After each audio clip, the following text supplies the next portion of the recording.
Hello everyone, I know you are watching this video to accompany your sleep.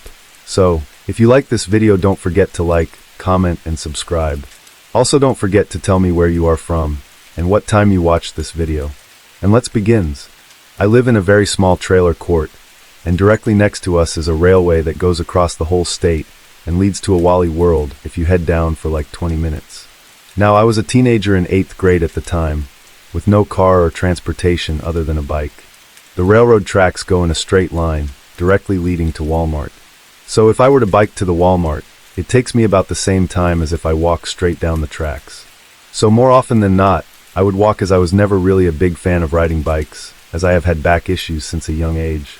Now, on this date in particular, I decided to head to Walmart for dumb kid stuff shortly before the sun was about to set.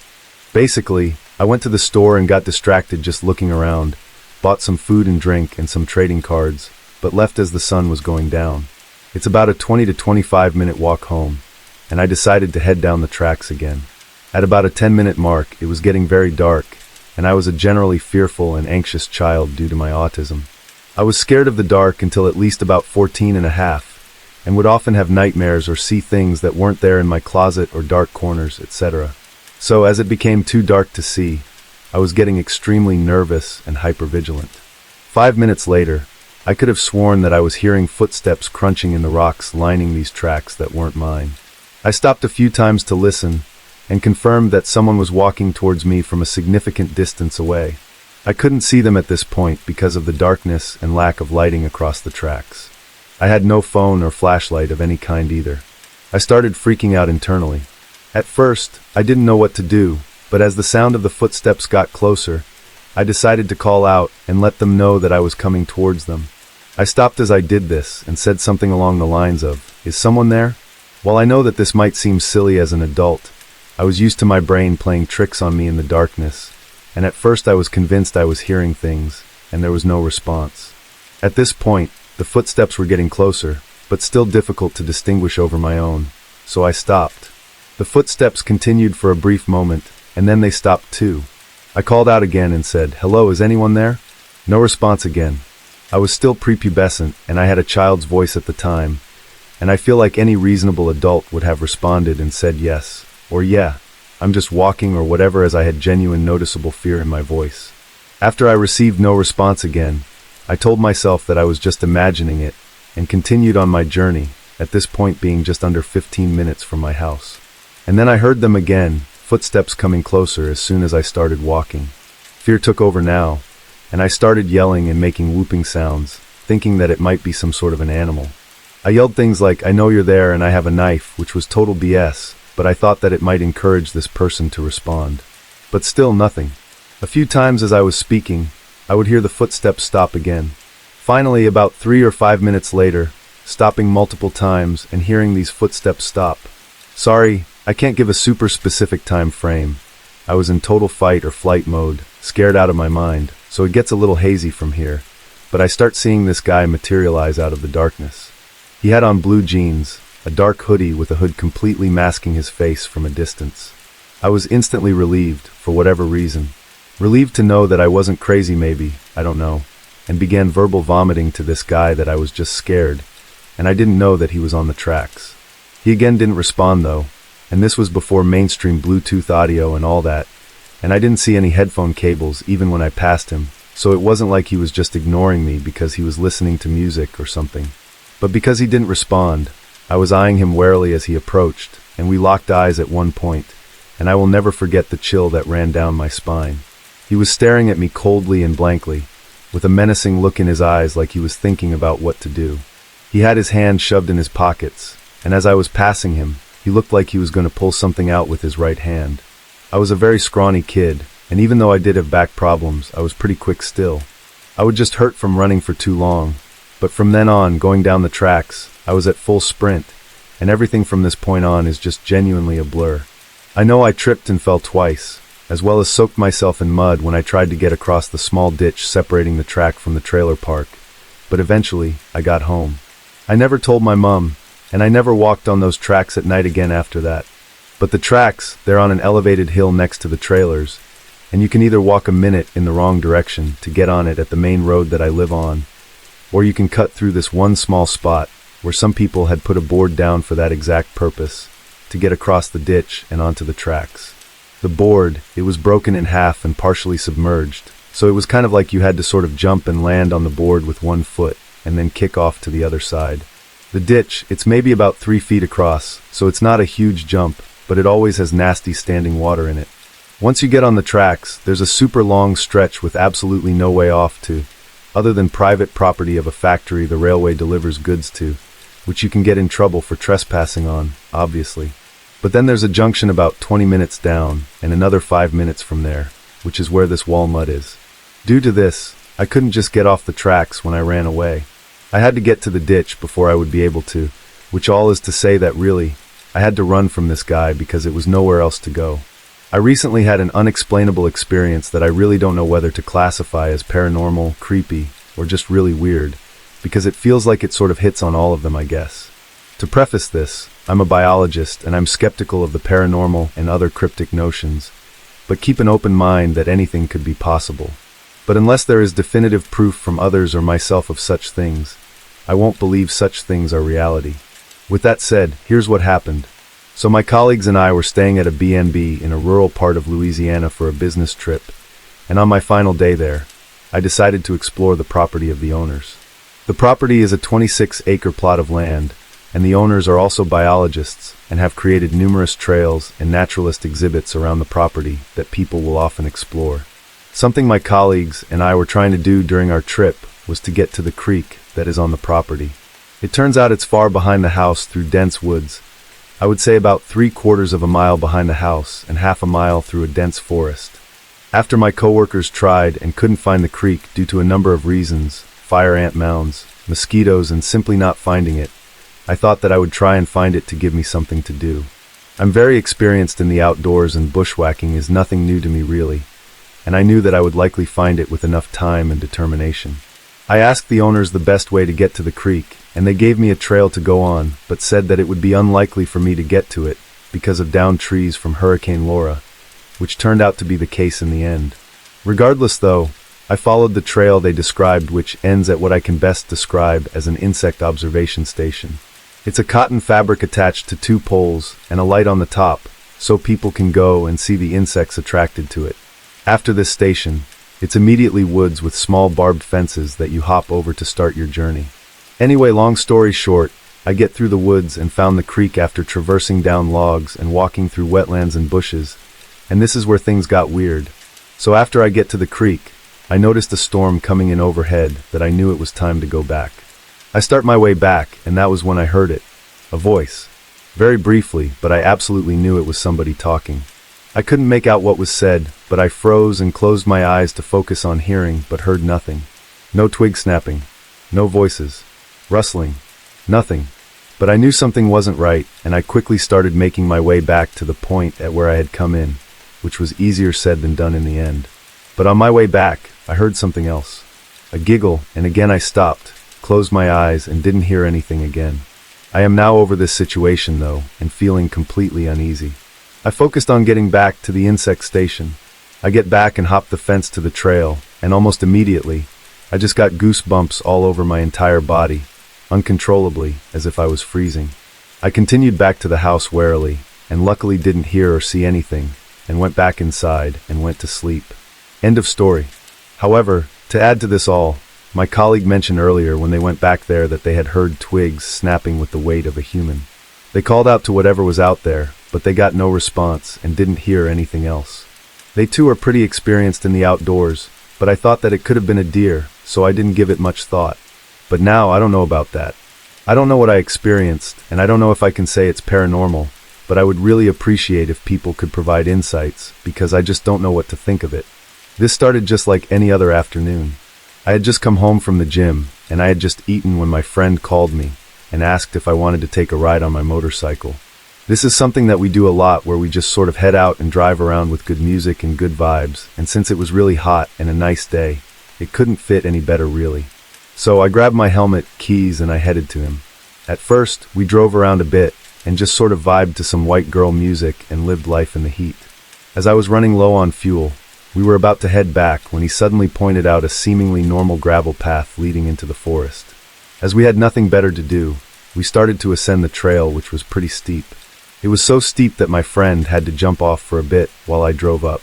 When we reached more plain grounds, we decided that I should drive forward a bit just to see if there was anything to see, or if it was just a dead end or some random house or something.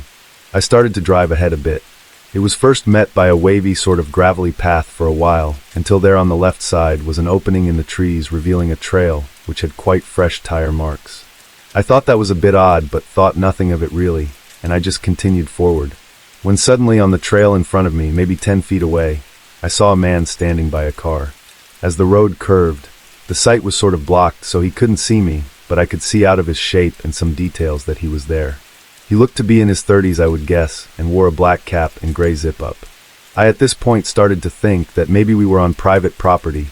However, there were no signs at all indicating that.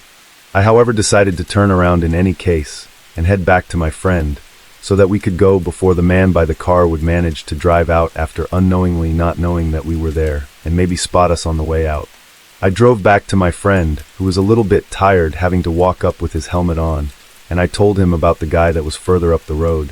We were just sort of standing there talking about following the trail into the woods on the left by foot when we saw the headlights of a car approaching from where the car had been. At that point, we just sort of noped out of there, and he practically jumped onto my motorcycle, and we drove away. As we were heading back down the trail, the car approached us rapidly and was soon right on my tail.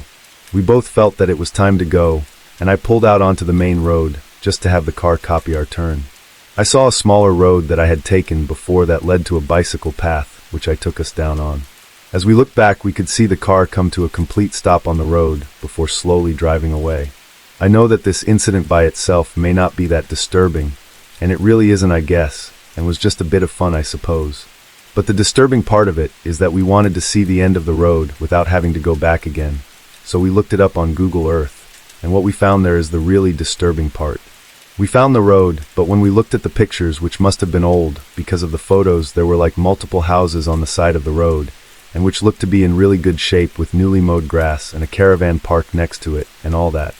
Obviously that was now not the case, but the situation, however, was pretty odd, as there was a lot of trash on the ground, and what looked to be clothes spread around on the ground next to the gravel path. Something even weirder was that when I clicked along the path to see the end of the road, it was all blurred out, and you couldn't see what was hidden behind it. I could show the pictures, I guess, from Google Earth right now, but since I didn't get any pictures of the road when we were there, I would really have no proof for anything. However, me and my friend did return this week, and we tried to get some pictures of where the houses were on Google Earth and what lies at the end of the road. There was a bit of a hasty change in plans, and me and my friend and another guy decided to head back to the place again today instead. I probably should have taken the advice of some people and being wary of returning, but something weird is definitely going on over there. It's almost like the forest and the path change, and the road had different paths this time. The biggest problem is that there is a cabin there now too, and I just cannot wrap my head around that. When we were there last time, we stood right where it was today, and it's not new. It looks like it had been there for ages. It is well kept though, which is strange. A new roadblock had appeared blocking the path to the final part of the trail as well. We took the car there this time, and we had to walk the last bit since we couldn't get past the barrier, and as we walked I had a really weird, odd sort of deja vu feeling, and I could have sworn that I looked over my shoulder at least 10 times. At the end of the path, an anonymous-looking building surrounded by a giant fence was there. Next to the building was a camouflaged radar that must have been connected to the building. Due to not wanting to reveal myself and to not get into trouble with a higher power, I refrained from photographing the building, but there was a Defense Department sign stating that doing so was highly illegal, and I didn't want to risk anything over a scary story. We noped out of there pretty fast though before returning to the roadblock, and we investigated the cabin that appeared out of seemingly nowhere.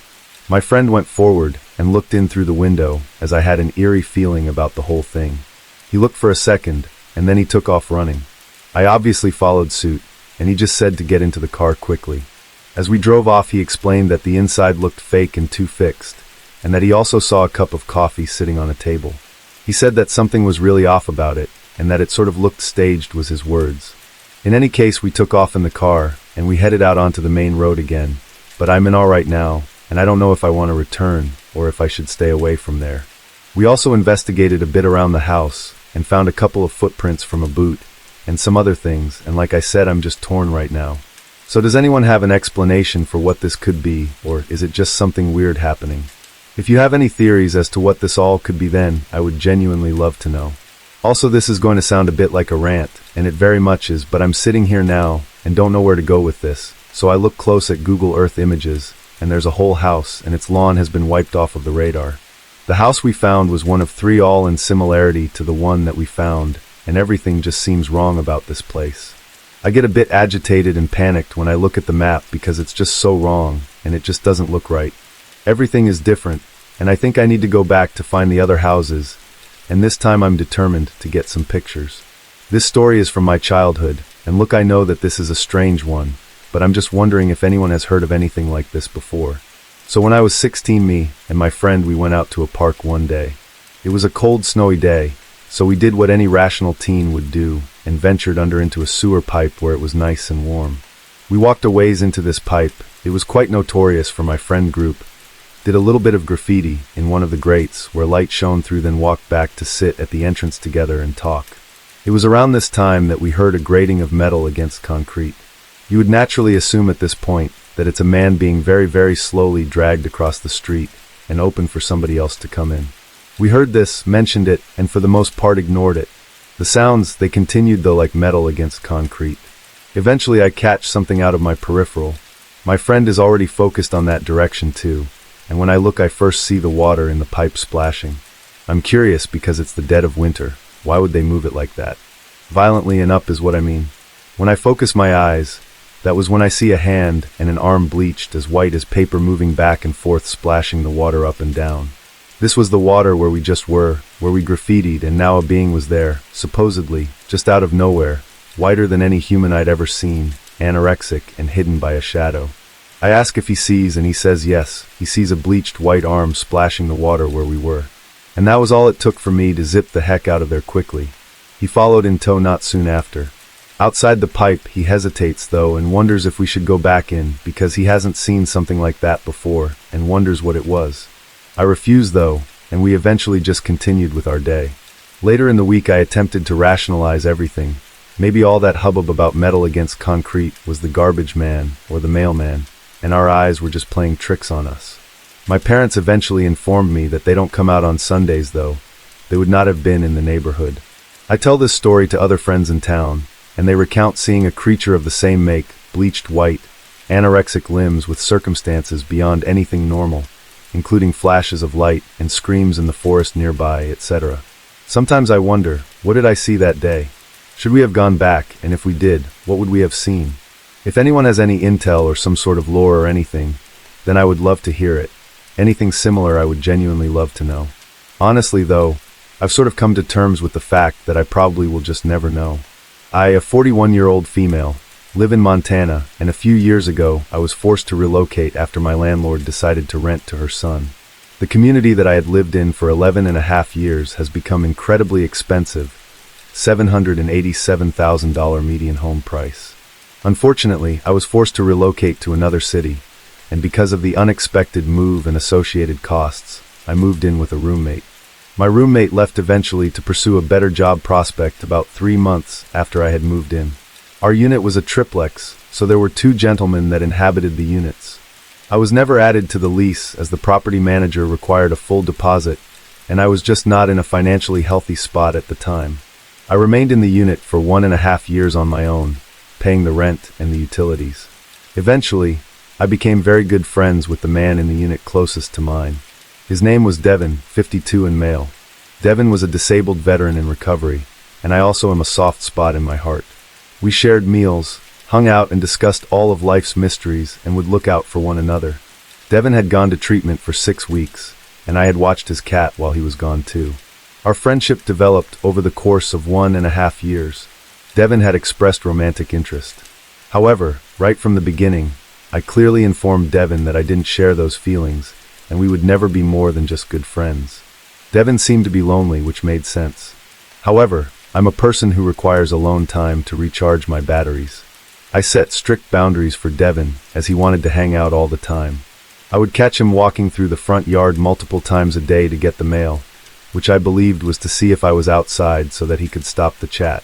When I would leave in the morning to go to work, Devin was always outside to tell me that I looked nice and to have a good day. I eventually told him that all made me feel a bit uncomfortable, and he should just send a text letting me know if he wanted to hang out sometime and wait for a response. There were a couple of times I yelled at him for sort of overstepping my boundaries. The first, I had just got home and pulled into my garage. I was on a phone call and had stayed in the car, and Devin looked through the garage window to see if I was home. I was annoyed but didn't really think too much of it. The second though, I was getting dressed in my room in the summer, so the window was cracked. I felt like this was safe as the window was not in a place that anyone could be walking by, as it was on my patio at the back of the home. But I caught Devin peeking through, and I completely lost it. I let Devin know that under no uncertain terms his behavior was inappropriate, and that if he didn't respect my boundaries, we would no longer be friends. Last year while I was still in the home, I had asked Devin to watch my dog for a couple of days, so I could go to a family event out of state. Devin was happy to help, and I was genuinely very appreciative. Not long after I returned, I started to notice strange things in my home though, but I really just thought that it was me. Like for instance, I would be fairly certain that I had locked my door in the morning when I had left for work, but when I returned, it would be unlocked. I would be sure that I'd shut off all the lights, but when I got home in the evening, one would be on. I really just thought that it was absent-mindedness, but fast forward a couple of months, and my mom became sick with cancer. My sister watched my dog while I went to tend to my mom. My sister reached out to me, and she asked if anyone else had a key to my apartment. I let her know that she had the only spare key, but asked why obviously. Similarly, she had experienced the same issues with lights and locks. I had not shared my concerns with my sister prior to her communicating hers with me, as I really just doubted my own sanity. While I was out of town, I received a text message from Devin asking if I had a potato that he could borrow. I let him know that I was out of state with my mom who was sick. Devin didn't reply, which was sort of out of character, but I had noticed a change in Devin's effect. He was more reserved than ever and less friendly towards me. I thought it probably had to do with my firm adherence to my boundaries, which was fine by me. I mean, he didn't have to like them, but he had to respect them. But when I got back to town, one night I stayed over at my sister's house after helping her move. As mentioned above, I was struggling financially, so I would carefully budget and plan my weekly meals. The morning before my sister's move, I had placed 3 pieces of bacon into a Ziploc bag to be used later for a BLT. When I returned the following morning, much to my disbelief, there were only 2 pieces of bacon. I held the bag in my hands knowing that there had been 3, and it was at this point that I no longer doubted myself. I called my sister and let her know that someone had been getting into my house. I always keep the place locked, and the only logical thing that could have happened is Devin made a copy of my key when he had watched my dog in the fall. My sister reminded me about the potato text, and the potato in the counter basket was now gone. I had enough information to be pretty certain that my neighbor had violated my trust and was no friend at all. However, I still wasn't afraid of him, I guess. As I mentioned, he's a disabled vet and was somewhat feeble and sort of sickly. I wasn't scared of a confrontation, but I immediately went to the hardware store and purchased a camera that streams to your phone once the motion detector has been activated. I placed it facing the side door where Devin would enter. It also had 2-way audio capability, so my plan was that when Devin decided to enter my home again, I would see it and say over the camera something to the effect of "Get out of my house. Put the key you copied on the counter and never try to speak with me again, or I'll contact law enforcement." As I said, I was not on the lease and didn't want to be homeless, so I couldn't turn to the property manager for help, and Devin knew that too. Now, in the evenings I started placing a jug of cat litter and a kitchen chair in front of the door that I knew Devin was accessing the apartment from, but I never expected that he would attempt to come in while I was at home, and really, he had only taken a piece of uncooked bacon and a potato at this point. Laying on the couch one night watching TV, I thought that I had heard something sliding on the floor in the laundry room where the door was, but I knew that there was no way that he would come in while I was home. My cat was running around playing, so I decided that it was probably just her, and I was being paranoid because of all that had happened. The next morning, while changing my laundry, I noticed that the litter and chair had been pushed 3 to 4 inches. I checked the sensitivity of the camera, and I found that I was able to replicate by slowly opening the door like that, which means that Devin had tried to come into my home while I was there, but why? That morning, I took bear spray into the shower with me while my knees knocked. Genuinely, I was terrified. I felt vulnerable and violated. Devin knew that I knew now also, and he knew that I had placed a barrier in front of that door. After that morning, he was never outside in the morning again, nor did he walk through the yard to get his mail. I obtained a firearm for protection, and I did make a police report. A police officer was annoyed with me, as I did not want him to approach Devin, as all Devin would need to do is report me to the property manager, and I would be homeless. I'm grateful that whatever he was up to was apparently thwarted that night, but the fact that he tried to come in while he knew that I was home, it genuinely gives me the heebie-jeebies. I do wonder if he went through my underwear, watched me while I slept at any point. Since my situation has greatly improved now, I ended up moving out shortly after to take care of my mom. I got my own place again a few months ago, and I will never put my trust in another neighbor for pet house sitting ever again.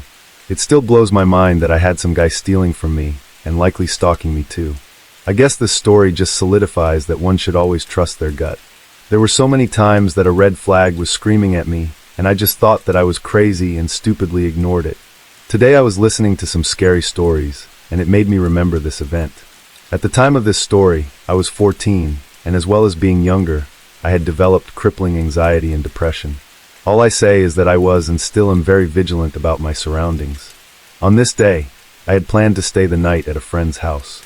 I had never stayed at her place before, it was always mine. For you to understand this story, I do need to explain the layout of this house.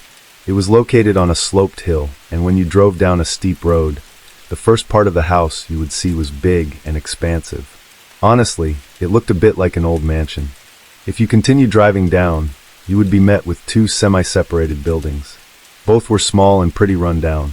When I say small, I mean one of them was just a bedroom, and the other one was a bedroom and a small bathroom and kitchen. There were no doors inside, just a piece of cloth or beads to separate the bathroom entrance from the kitchen. My friend's room was the bedroom, and her mum lived in the other section with the bathroom or kitchen. The landlord of the property lived in the main house, the big mansion. It was located in the middle of the woods, and when I say that, I don't mean it lightly. I mean, all you could see was expansive Australian forest. Australian rainforests are incredibly dense too, and if you tried to walk through, you would most likely receive some type of bite at some point, whether that be a spider, an ant, a leech, etc. So I'll cut to the first thing that happened. Me and my friend, we had walked into her mum's flat. I forget why, but I think we were either hungry or I was asking how to get reception because there was none at the time and called out for her mum. She was in the bathroom, and as we walked past a small window, I heard, yeah, coming from outside. I turned to my friend, and she looked at me the same way that I did. We were really confused. If her mum was in the bathroom, that was right in front of us. Why did we hear a male voice coming from right outside? We brushed this off so as not to scare ourselves and continued having fun in my friend's room. For a little more context, the landlord used half of her room as storage and blocked off the back section of the room with a tall shelf and a divider. There was a huge glass sliding door at the front of her room too, and in the blocked off back section, there was another door. You couldn't get to that door unless you squeezed through a section outside. Now, skipping forward a little bit to night time, me and my friend had to go to the bathroom, so we slinked out of her room and walked to her mum's flat. Her mum was fast asleep now. We used the bathroom as quietly as we could, and then we exited. As we were making the small walk back to my friend's room, we saw something out in the woods. A pair of eyes looking directly at us from behind a tree. We panicked and froze. I pulled out my phone and took a photo before we sprinted back into her room, locking the glass door behind us and drawing the curtains. It's not a reach to say that we were already freaking out. We looked at the photo and sure enough, when I brightened the image, there was what looked to be a man staring at us from the dark woods. Obviously, we were extremely scared, but I called my mother, who was about an hour away, and she just sort of dismissed us. And so after that, we were obviously scared, but it was a little comforting. Anyway, after a while we relaxed and chalked it up to our imagination playing tricks on us. We pulled out my laptop and put on a movie. I forget which movie we watched, but it was some cheesy rom-com, I think. And maybe 20 or 30 minutes into the movie, we froze and paused it. There were footsteps. Footsteps crunching on the dry leaves right outside of her room. We listened in horror as the footsteps moved through the tight alley that led to the back door. We both moved slowly, standing on the bed to look over the room divider. Our eyes were locked on the back door, and after a moment of complete silence, it turned. The doorknob wiggled slowly before it became faster. The door couldn't be opened as it was jammed against objects that were in storage, and then it stopped. No more noise. We were crying, holding each other in our arms, trying to stay as quiet as we could. Then the footsteps slowly crunched on the leaves in the opposite direction, back to the front of her room. We both didn't hesitate now, and I reached for my phone. We called the police, and after trying to explain the situation to the operator on the other end, in tears the whole time, she told us a unit was being dispatched and to stay where we were. But then, as we were still crying and hyperventilating, we heard a phone ringing. It sounded like an old landline phone, one with harsh and loud beeping. It was coming from the landlord's mansion. We waited silently, listening to the drawn-out ringing of his phone. After what felt like at least 2 minutes, it stopped and we heard his voice as he talked to the operator. At this time, we both noticed another thing. Fingerprints on her window. These windows were slated glass that you could open and shut with a lever. Whoever left these prints, they reached up, cupped their hand around the top of the glass, and dragged their fingers on the dust because it definitely wasn't there before. Soon, the landlord walked to her mother's and had told her that the police called him. He seemed extremely upset and told her that he made sure that they didn't send a unit. Her mother came to her room, and we explained the situation. Both the landlord and her mother didn't seem to be bothered by the fact that a man just tried to enter our room. After that, I couldn't stay the night, and neither could my friend. We were too scared to spend another minute there, so I called my mom, and she came to get us at around 11 p.m. to 12 p.m.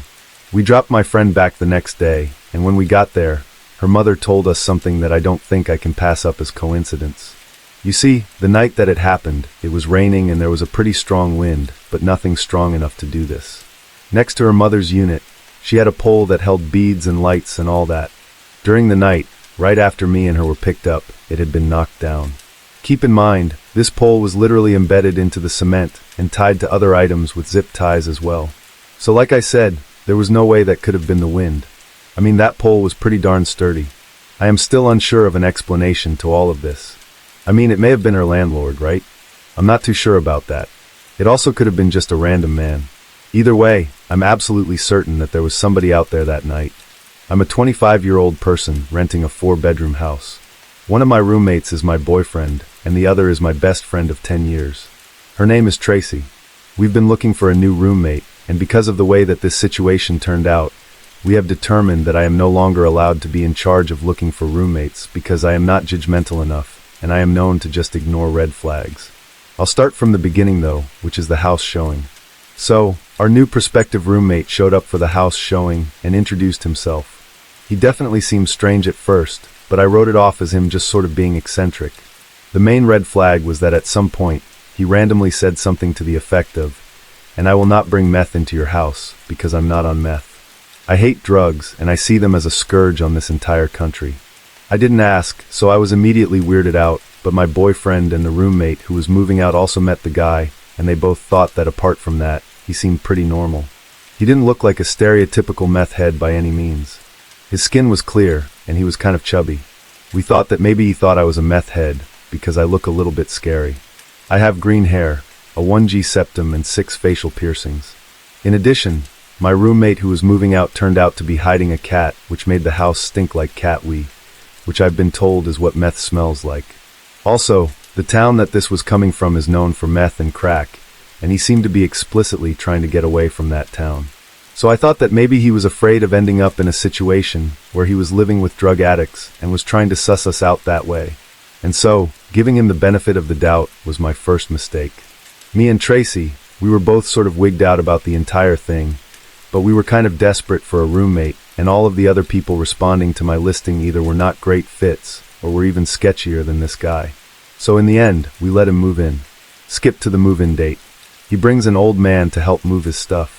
He then proceeds to make the old man move all of his things by himself up the stairs while he sits there, including a refrigerator, by himself. The new guy signs the lease, and immediately after signing the lease, he informs us that he did not introduce himself using his real name, and proceeds to tell us his real name.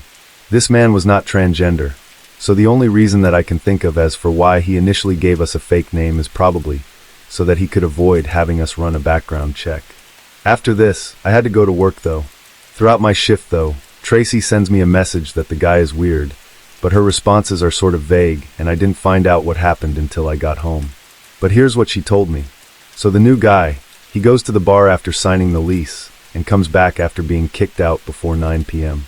The bar that he went to is a biker bar that is notorious for being pretty rowdy.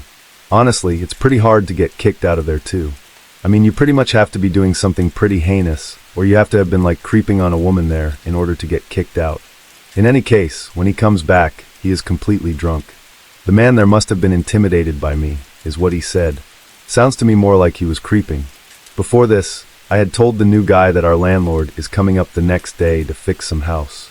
But when the new guy came home, Tracy reminded him that our landlord was coming the next day, and he became extremely angry to the point that he was flailing his arms, and she thought that he was going to start breaking things. Tracy was so uncomfortable that she almost went to go and wake up my boyfriend in the other room. Eventually, the new guy did calm down, however, and so she just left it at that. Now there's this beanbag that we have next to my couch, and Tracy was sitting on the beanbag with her legs sort of slung over the armrest of the couch. At first, the new guy sat on the couch. He begins to read off poetry that he wrote for her an entire hour and a half before, all of which is literally just streams of consciousness about how he wants all junkies to die. Afterwards, he starts telling her how beautiful she is over and over, and lays his head down between her legs. She's trying to ignore him, and obviously trying to get him off her, and he won't stop asking her if she fell asleep. Every time she moves, he gets a little bit closer. Then he starts inviting her to his room for a beer. Eventually, she just gets up and goes to her room at 11 p.m. But this man, he had effectively harassed her for like 2 entire hours. I thought that was everything, but then she tells me that she sent the guy's picture to her mum, who then sent his picture to everyone she knows because she's from the town that he was previously living in. And it turned out that he had been stalking Tracy's aunt for an entire year, and that he's banned from the bar that she works at because he goes there and threatens to kidnap her. She literally has to be escorted out not only by workers, but the customers escort her to her car sometimes. So, obviously we tell our landlord. Luckily our lease hadn't been finalized yet, so he agreed to kick him out. I call my mum to come over, and Tracy calls her brother for backup, just in case things go south. Our landlord shows up, and essentially tells him that he doesn't let the new guy get a word in. The new guy starts getting agitated though, and then aggressive, so we called the cops and several officers showed up. Told the guy that he had no legal standing as there was no lease. He introduced himself to us with a fake name obviously, and he hadn't been there for a full 24 hours, and that he had to get out. The guy had to beg his sister to pick him up, and she was so unwilling to do it that she didn't agree until he offered to pay her $200. Mind you, it's only a 20-minute ride to where he was going. He left most of his stuff on our porch. When we went into his room, it smelled like cigarette smoke, and there was an empty pack on the floor, including not 1 or 2, but 7 empty Dr. Pepper cans and garbage and crusty socks everywhere. The entire situation had me so stressed out that I didn't even notice that he had also left a pair of shorts that he had peed in the middle of the house's main hallway, and that was also the first thing you see when you walk into the house. They were there for the entire day, allegedly, even when he knew that the landlord was coming. I was still sitting there when he left as well, and I picked them up with a glove and put them on the porch for him to retrieve at some point. But who knows if or when he will retrieve his things, because he came back earlier, touched his things like he was going to take them, and then just immediately left. All I have to say after all of this is that I'm really relieved that we caught this before the lease was finalized, because this easily could have turned into a situation where me and Tracy had been sexually assaulted, or perhaps even worse. I've only told a few people about this incident that took place in the late 80s. I'm not looking for an explanation, nor can I offer any proof. I just want to share what my friend and I experienced in the autumn of 1987.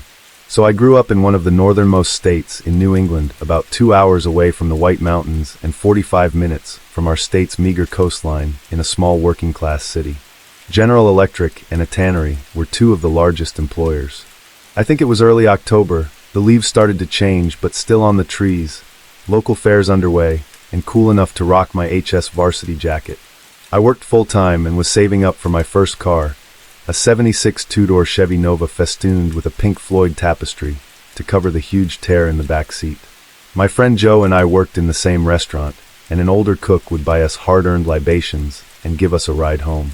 Really, he would just drop us off at a cemetery that was midway point between our 2 houses and a great place for underage drinking. We were dropped off there with a 4-pack of bottles and James wine coolers to split between us. It's an old, large cemetery with rolling hills, moss-covered headstones, and large maple trees too. I grew up playing hide and seek, and having BB gun wars there in fact. I even taught an army buddy how to drive stick in that cemetery. It was never a scary or haunted place to me at all. Even after the weirdest experience of my young life took place there, I still thought of it fondly. Now there was a gazebo where we would sit and drink beers, wine coolers. It was open-aired with half walls and benches to sit on while we chatted and drank. All we had between us was that one 4-pack, so we were not drunk or under the influence of anything else. But we began hearing footsteps coming in our direction. They sounded like somebody was walking on leaves. It later occurred to me that that was the first thing that was odd, as the leaves were still on the trees and the cemetery was pretty well maintained. "Cops," Joe hissed, and I answered, "Kids." The footsteps, they came closer.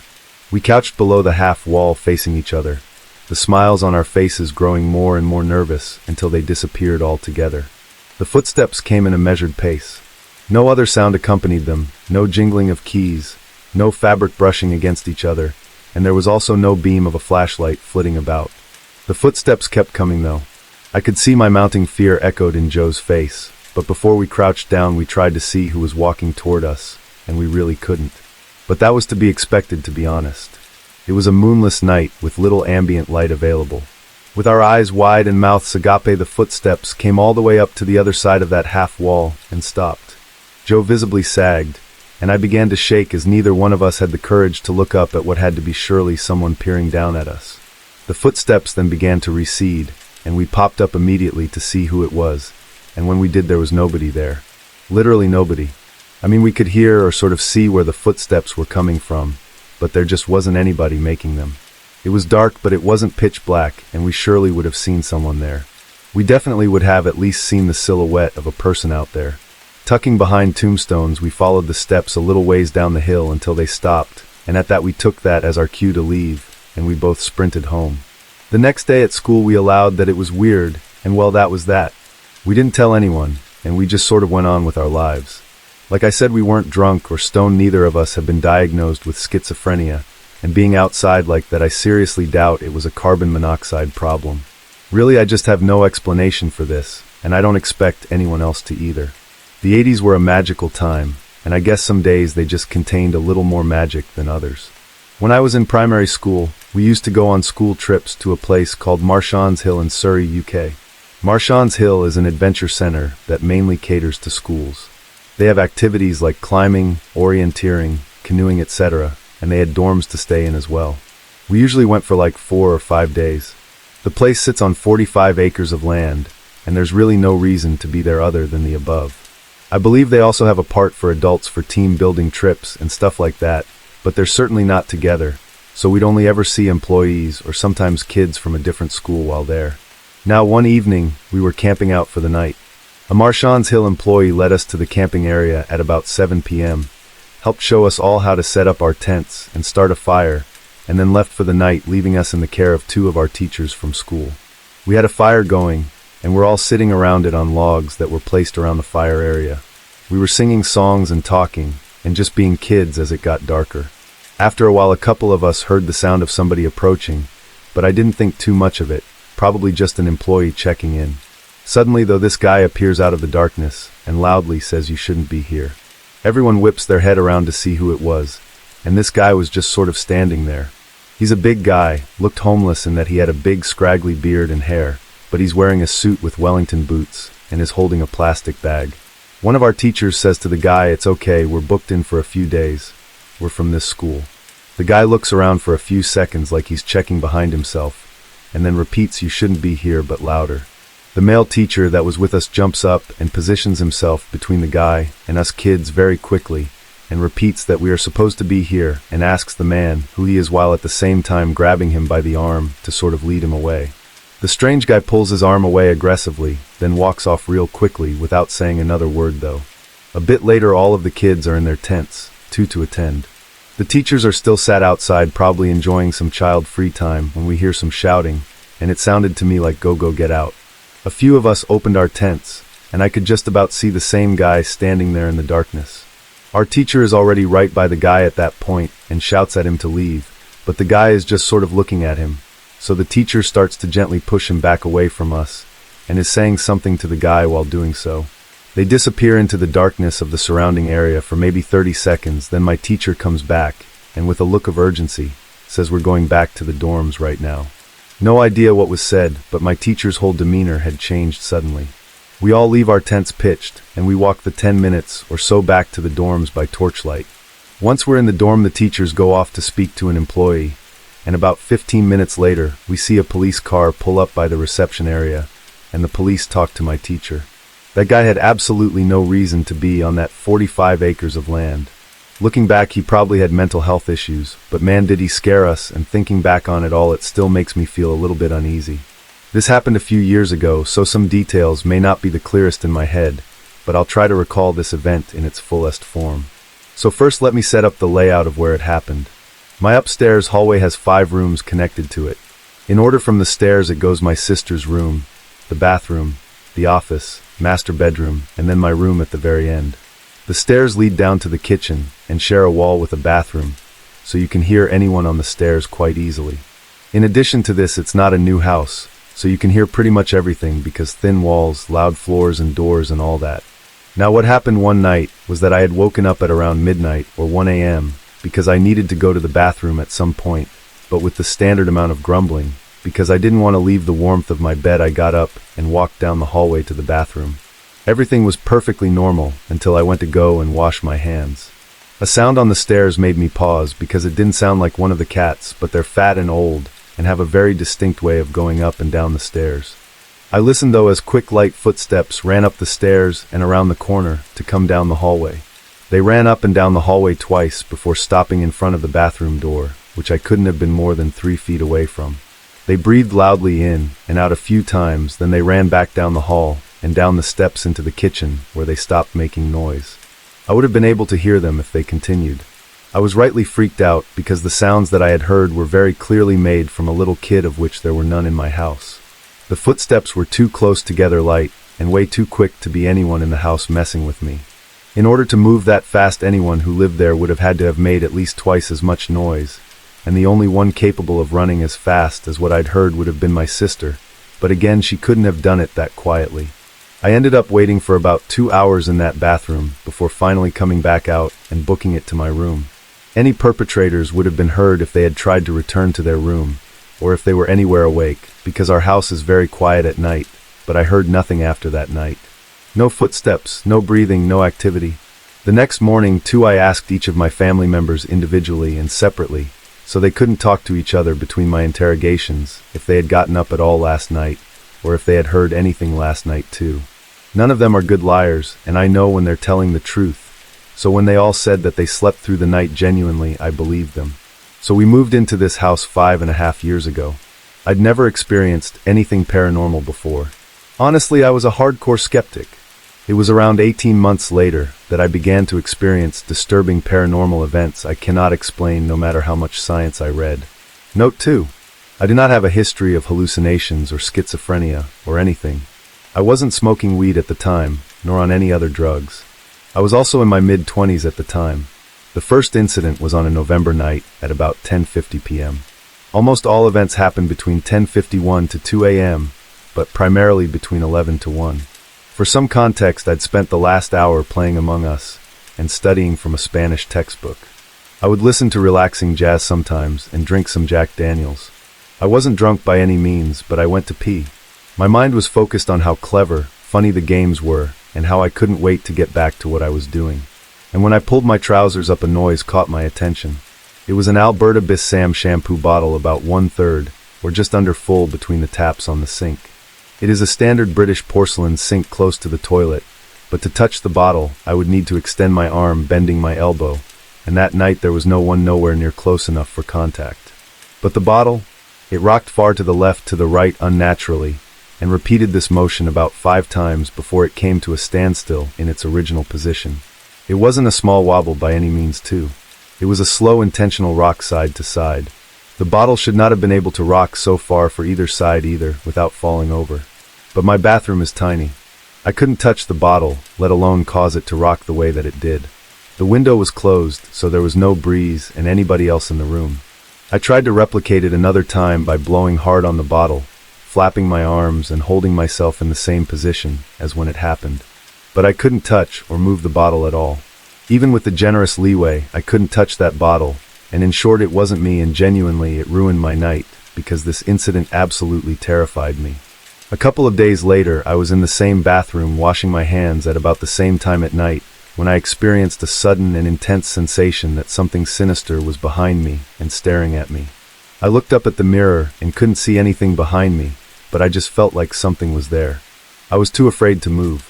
I finished washing my hands after a minute or so, and when the feeling began to fade, I quickly left the bathroom. But this became a regular occurrence. Particularly in the kitchen and the bathroom, I felt something there, or that something was watching me and sort of attempting to interact with me too. The presence was somewhat imposing and dark. I could never see it, but I just felt like it was there. My partner didn't believe me when I told him about these incidents and would go to bed before me, so he never witnessed them at first.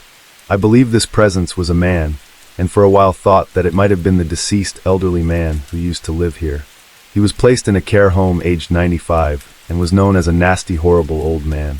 The man passed away at some point, I'm not sure when, but it was either during the incidents or towards the end of them.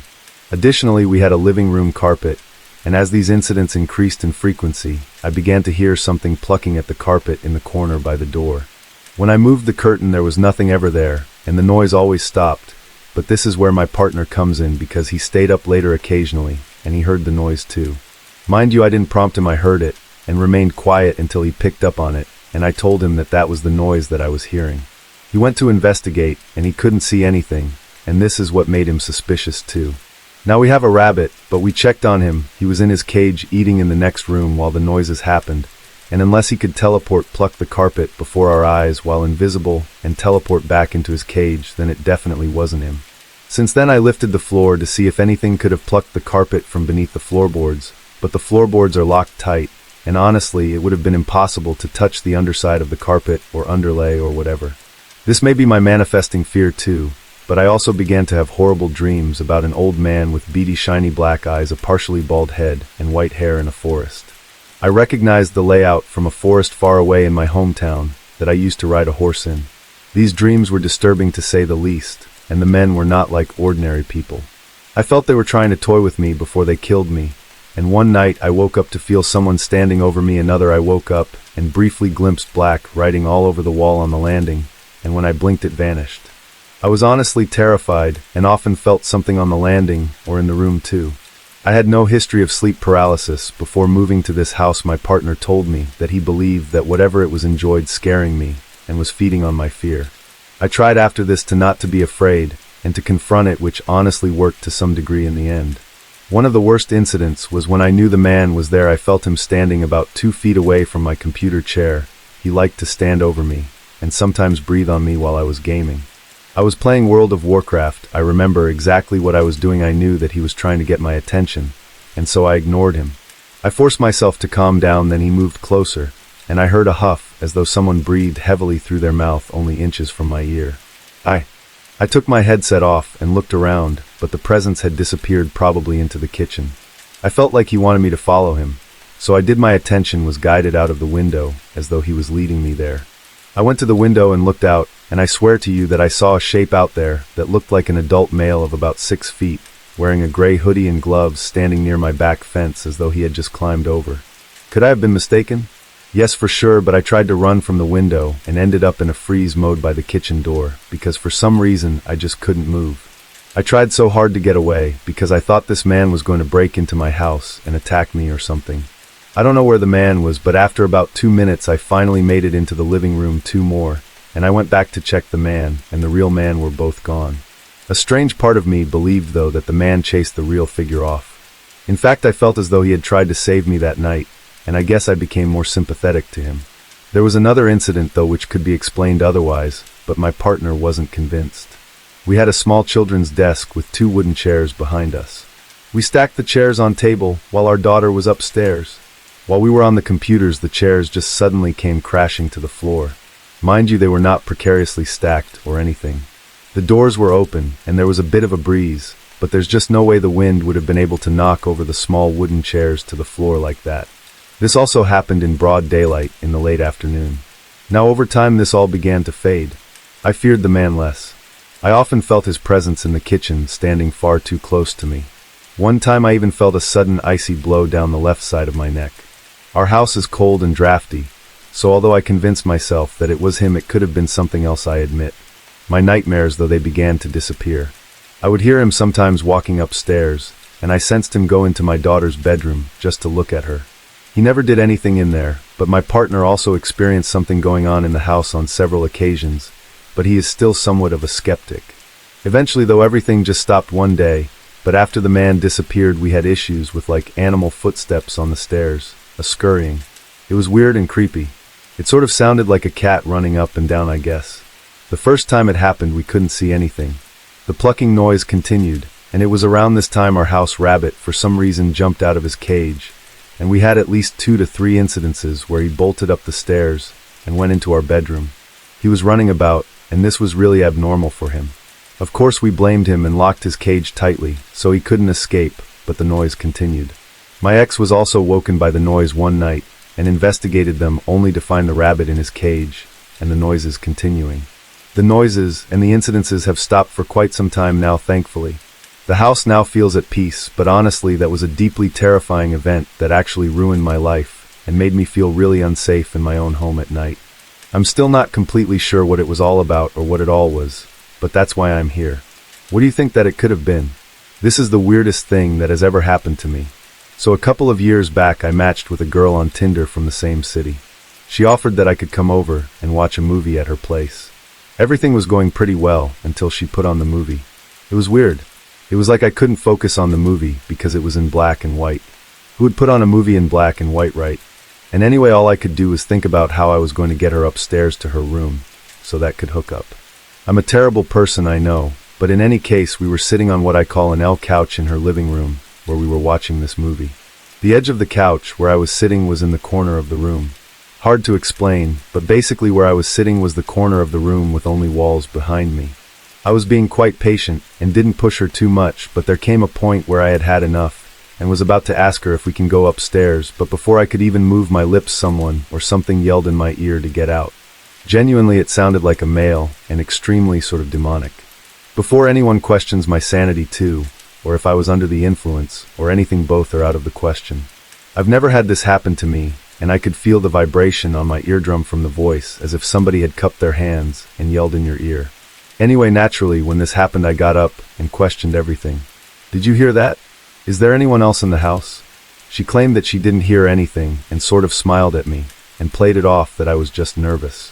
I was starting to get uncomfortable, and I could feel the energy of the room shifting, and I was genuinely ready to leave without hooking up or anything until she asked me if I wanted to go upstairs. I was obviously still stunned and confused and asked her straight up if she has ever encountered anything paranormal in this house. She said no, but then continued to tell me a really horrible story about how one of her cousins was murdered, chopped up, and pieces of her were sent to the family, or her house being one of them. And I mean, it's kind of wild, right? But still, that wouldn't explain the male voice that I heard, because her cousin was allegedly a young female. Still a little scared and confused, I should have left, but she was pretty, and now inviting me to go upstairs to her room. But this is where things get just really scary for me, because I know myself and would never do this. But anyways, when we got to her room, she invited me to take a shower with her. At this point, I knew that we were going to hook up, and was eager to get it over with and leave. Normally, I would have joined her in the shower, but for some reason I was still on edge and checking over my shoulder every second like a weirdo. I told her that I would wait on her bed for her.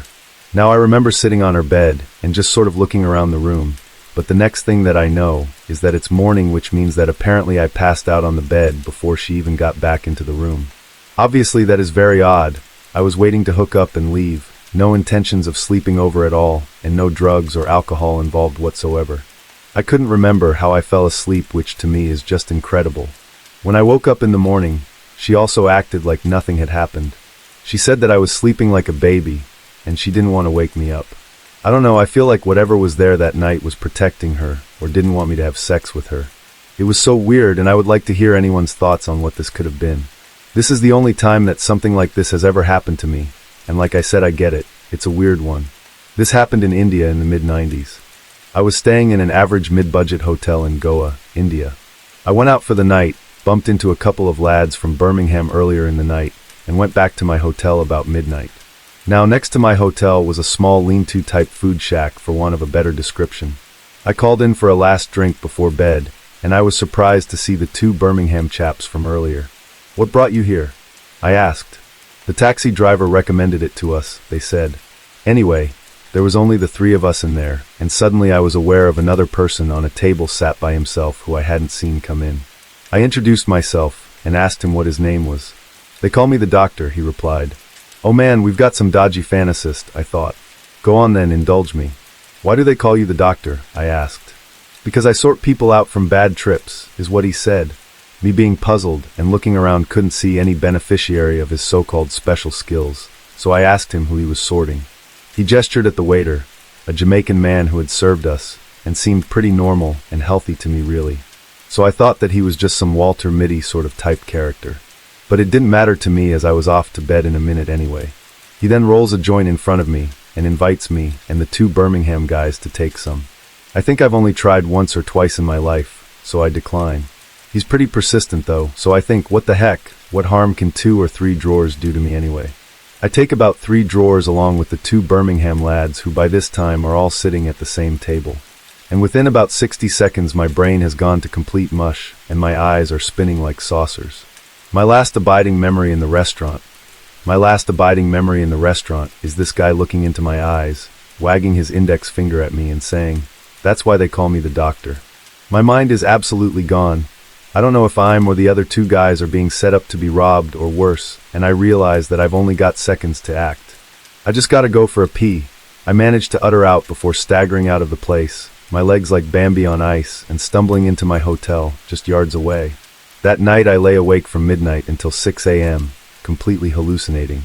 I've never taken anything before like acid or whatever, but that's what I imagined that it would be like. I never did meet the two Birmingham guys again, so I really don't know what transpired after I left. I do sometimes think about them, and I really do hope that they made it out okay. This took place about 5 years ago in the house that I'm currently living in. My friend and I, we were waiting in my living room for my dad because he was our ride to another friend's place. We were both 15 at the time, so we didn't have our licenses yet. He eventually poked his head around the corner to let us know that he was ready. We both got up and walked around the corner to then enter my kitchen, which leads to my back door. As we entered the kitchen and turned towards the back, we both saw the sight of my dad going around the corner to my back door. To the back left side of my kitchen from where we were standing, there is an entryway with 3 short steps that goes down to a small landing area where you can access the basement or the door to my backyard. We followed right behind him, but as we turned the corner, he just was not there. The back door was still shut and locked, which meant that the only way that he could have gone was the basement. I thought that this was very strange because he would have had to have sprinted down those steps in order to get out of our sight in that short of time frame, but neither of us heard any commotion. At this point, I was weirded out but figured that he was just pulling some sort of a joke on us. I began calling down the steps to him for a good 15 seconds with no response. At this point, my friend and I were starting to get slightly annoyed because our buddy had been waiting on us for a good amount of time. I turned to look at my friend with a confused expression when all of a sudden, we heard my dad begin to whistle from the living room where we had just come from. We both sprinted up the short landing, through my kitchen, and into the living room where we found my dad. I instantly started freaking out, asking him how he was able to get from the back landing area back to our living room so quickly. He explained that he never entered the kitchen after calling us, but instead turned the other way to my mom's office to let her know that we were leaving. But my friend and I both clearly saw my dad, and to this day, it is still one of the creepiest things that has ever happened to me. The apparition, it was crystal clear, not foggy or transparent like the way Hollywood makes ghosts look, and was an exact replica of my dad. I want to take you back to 2009. Our family, we had been looking for a new house for a while now, and near a busy highway stood this beautiful house. 2 stories, big front and backyard, 3 spacious bedrooms, and so on. Some strange stuff did occur relatively early on, like computers booting on by itself or water starting to run by itself. But the real horror began when my older sister decided to make a Ouija board, essentially draw one herself on a piece of, and use a glass to communicate.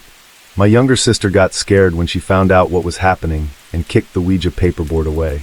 And well, soon after, everything got a lot worse. My sister shared the biggest bedroom. At the end of their room was a sort of very little closet room where they placed boxes and such. The door was always closed, but it refused to stay closed after that. And I mean, no matter what, it kept opening. But my dad eventually had grown annoyed of it, and he put something in between the door and the wall so that it would stay closed. At one point, everyone was in their bed, and I would hear the chairs downstairs sliding across the ground. I swear on everything too that everyone was in bed, as I was the last one to leave the living room. And not soon after that same night, I would hear this awful sound as if something was in the walls and flooring just tearing it apart. It was so loud, and I remember hiding under my blankets because I was terrified. Another time we were all in the living room, and my mom had some small figurines on the table. We were watching TV with the dog on the couch when suddenly one of the figures goes flying across the room as if somebody had just thrown it. My mom jokingly said, Hey, no need to get aggressive." She and Dad always believed in the paranormal and just joked about it. One morning, my sister hysterically ran to my parents' room, and she swore that the eating utensils started moving by themselves. Our dog started becoming more wary and aggressive, not towards us but to furniture and doors weirdly, especially the basement. At one point, my parents screamed at night, and I went to check. They sat there in shock, I think, and I asked what was wrong, and they claimed that there stood a black figure in the corner of the room. Things kept happening too. We heard piano and violin sounds in the attic. We didn't own any instruments, though. My parents at one point saw a black shadow move across the wall towards the window and disappear. My posters were ripped off of the wall on multiple occasions. Plushies in my sister's room would sometimes lay in a circle, and that caused my mom to call Dad hysterically. My dad told me recently that in that house, at one time he woke up with my mom's hand around his neck as she stared at him with a smile, and was laughing silently before she just disappeared. My mom said that she often saw the figure, a humanoid fully black figure with a veil. She often had scratches and bite marks too. In winter of 2010, the boiler in the house broke, and we just simply moved. Everything kept going wrong, and when we moved, I started getting like attacks. I would often have scratches that I had first brushed off as to me just scratching myself in my sleep. But one time I came home and greeted my mom, and made like a hissing sound from pain. I lifted up my jacket and hoodie, and clear as day, there were 3 brand new scratch marks. They were on my hips, just bleeding. I remember at one point I put some coins on my bed. I don't remember why. I walked to the living room to ask my parents something, and as I turned around, I hear a sort of clanging noise because one of the coins somehow got thrown towards me. Now there's a lot more that I could go on with, but I'll stop here as I don't want this to get too long. Stuff like this still happens at times too, and unfortunately in 2012, my sister, middle child, passed away due to a brain hemorrhage. And weirdly, when she died, everything sort of calmed down a bit. Maybe she's protecting us or something. I really do hope. But if you have any questions or want any additional stuff, then please do feel free to ask in the comments below. There's plenty more for me to talk about, but like I said, I'll leave it here. I started this back in September last year, but I never got around to sharing it. I am now, though, due to an uncomfortable situation again. So, I have to get some context out of the way first. Let me start off by saying that I live in an apartment complex by a golf course or country club on the edge of town. Since not many people live in this area, it can get pretty quiet at night too. The complex is built partially into a small hill at the end of the road, with my apartment being on the back corner of the ground floor. So the bottom of the windows in the living room and both bedrooms start literally a few inches above the ground outside. There is a sort of small trail behind my apartment building that goes through a small wooded patch. I don't have much of a view since my living room windows face a good 15 to 20 foot patch of grass before a tree line separating it from a few houses on the next street over. But this story has been ongoing for the last couple of months. Not entirely sure if this is just paranoia or coincidental too. Last summer, my family moved into a house on the next street over a couple of houses down from my apartment. I have only seen one middle-aged man and a dog so far, but I was taking my Shih Tzu Harley outside one day while he was out in his backyard, just standing with his arms crossed swaying side to side. It was sort of like an NPC character in 2000s video games waiting to be interacted with. The dumpster shed area is in view of his backyard too. We made eye contact, so I sort of awkwardly waved and then just looked at my phone while Harley did her business. But I could tell from my peripheral vision that he didn't look away from us. We have the same breed of dogs, so I just assumed that he was probably thinking of letting them meet sometime, but I wondered why he didn't have his dog outside with him at this moment. In the end, I just went back inside quickly after Harley was done. Now, my younger brother lives in the same complex as I do, but on the second floor, and he told me that every now and then he'd see that man take his dog out into his backyard, but cross the tree line into the complex yard. He would circle the building slowly, a little too close to the building before going back into his house. In September of last year, my boyfriend at the time and I split up. The night that I told him to leave, I went to a friend's house to vent. I didn't want to leave Harley home alone too long, so after about an hour or so, I came back to my apartment. I knocked out on the couch while I had a black screen rain sound video on YouTube on. I woke up at around 2 a.m. to Harley going absolutely crazy though, barking and growling. The other couch is right under the main window in my living room. Harley had climbed up the couch and was barking at the window between the curtains. I get up to get her down and to be quiet when my stomach dropped when I realized something. The curtains are on the thinner side and I can normally faintly see the street lights from through the curtains. I started getting a little bit nervous realizing that there was a black mass blocking some of the lights above where Harley was standing. I grabbed the remote to shut the TV off while I was getting closer to the window. The TV turns off in the style of retro TVs where the picture closes in on itself. When I turned it off, the flash animation on the TV illuminated the room briefly, and it was enough that I was able to make out the form of someone dressed in black or dark clothes crouched down looking into my window. In the flash, they probably saw me too because they ran away quickly. I picked up Harley and ran to the kitchen to grab a knife, and went to my room and I locked the door. I texted my ex asking if he was outside of the window just then, and he replied no and asked what was happening. I didn't believe him though because he's never awake that late, and told him that I was about to call the police, so to just tell me the truth and all that. But he told me that I should call them either way, and sent me his live location, showing that he was at his friend's house over an hour away. I called the police, and let them know that I had seen someone outside of my window. They came and looked around finding nothing obviously. An officer did tell me though that they would keep somebody in the area, so to just call back if anything else happened. Over the next couple of weeks around the same time 2 or 3 a.m. each night, Harley would freak out at the window. By the time that I would get there, I couldn't see anyone outside though. Fast forward now to May of 2024. This last I went through my storage closet and found some of my ex's things. I was out with some friends tonight when he came to pick them up. He ended up texting me to come home so that we could talk about something important. I get home and I notice that he has a sort of puzzled look on his face. I asked what couldn't have been just texted to me, and he told me that while he was loading his stuff in his truck, he took Harley out quick and he was approached by an older lady that lives on the second floor. Now, the dumpster is at the end of the parking lot, and if you turn right, you'll face the side of the building in the general area, outside of my living room window. There's a few big trees keeping the area back there pretty dark. Even during the summer, it's pretty much deeply shaded. And she said that as she was taking her trash out, she heard a twig snap or something like that and looked in the direction that it came from. She said that she saw a man outside of my window.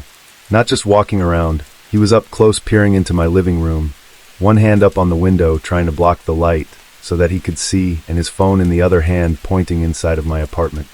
She yelled out asking him what the heck he was doing, but he just acted like he didn't hear her and walked away slowly in the opposite direction. She said that it would have been one thing if he was just walking through the yard and glanced over at my window, but he was apparently full on pressing his face against the glass looking in and recording allegedly. My blood instantly ran cold and I got goosebumps. I have since then bought a Ring camera, which is honestly something I should have done a long time ago, but I'll update if anything else happens, so please do wish me luck. So me and my husband decided to go to a lookout spot that is known for paranormal. It's called Dover Light. It's known for colored orbs that will fly around in the sky with no particular pattern. They are apparently all different colors as well, and I've seen them twice. Scientists have come and can't find any explanation for them, but that's not what this is about. This place is deep in a wooded area, and on top of a mountain that you can see for miles when you get to the top where the lookout is. It's about a 45-minute to an hour drive from our home. We left a little after 11 p.m., and it was a pretty clear night that night. Well, by the time that we reached our destination, at the top a huge storm had come out of pretty much nowhere. It was lightning and thundering and raining really hard as well. It had been my idea to go there, but as soon as my husband turned off the truck, I was stuck with a fear. I began to cry and told him that I wanted to go. He asked me why, and I just kept telling him that I didn't know why, but I didn't want to be there anymore. So we started to drive back down the winding dirt road. About halfway down the mountain, lightning struck.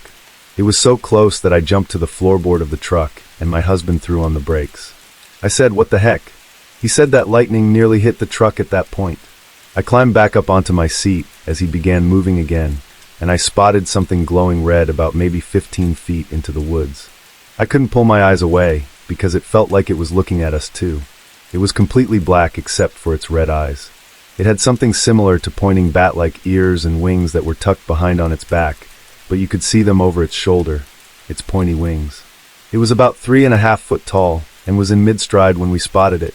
It was the feeling that it brought with it that was so scary. I felt heavy, thick darkness, like the whole world had gone dark black sort of feeling, and that's the only way to explain it. Like nothing I'd ever felt before or afterwards. It felt like something was poking around in my head as well, and I now realized that whatever it was, I think it was trying to read my thoughts, but couldn't, and was slightly annoyed by that. I really don't know how else to explain that feeling as well, but my eyes and its eyes were still locked. It was only a few seconds, but it seemed like time just wasn't even moving.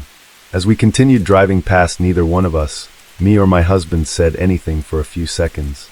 Quietly, without looking at my husband though, I whispered, "Did you see that?" He looked at me and said, "You saw it too?" I said yes, and then he looked at me and said, "What the heck was that?" We were driving fast now, trying to get out of these woods and away from that mountain. I said that it was a demon, I think, and my husband doesn't much believe in things like that, but he said that he never wanted to think or talk about it ever again. It scared him, and I could tell. He doesn't get scared by much, but he just didn't know what it was, I guess, and his words were it was nothing good and not from this world. We've talked about it every now and then, and we even thought about it later. It was just a few seconds after that lightning had almost struck our truck as well, and that had to be somehow connected to it.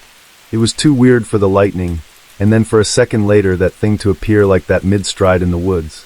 It wasn't just coincidence, is what I'm getting at. I'm pretty firmly committed too that it was a demon, because the feelings that surrounded it were dark and turned everything dark around it as well. I just want to know though what demon it would be, I guess. I've looked for years now online and never found anything that looked like it. I'm also thinking that those pointy ears were actually black horns and maybe not ears at all. It didn't have any features on its face, just the eyes glowing red. Pointy wings folded back and all black. It had 2 legs obviously, because it was walking on them. It was about 3.5 feet tall, but it was absolutely terrifying. It seemed intelligent too, because it saw us, and it was thinking just like we were.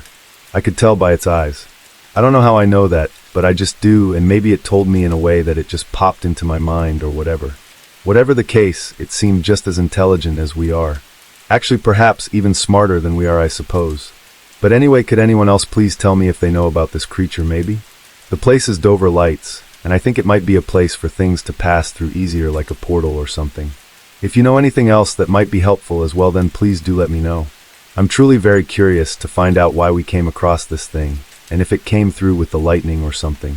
I know that this all sounds crazy, but if you've been through something like this, then you know how just disconcerting it really is. This happened last winter.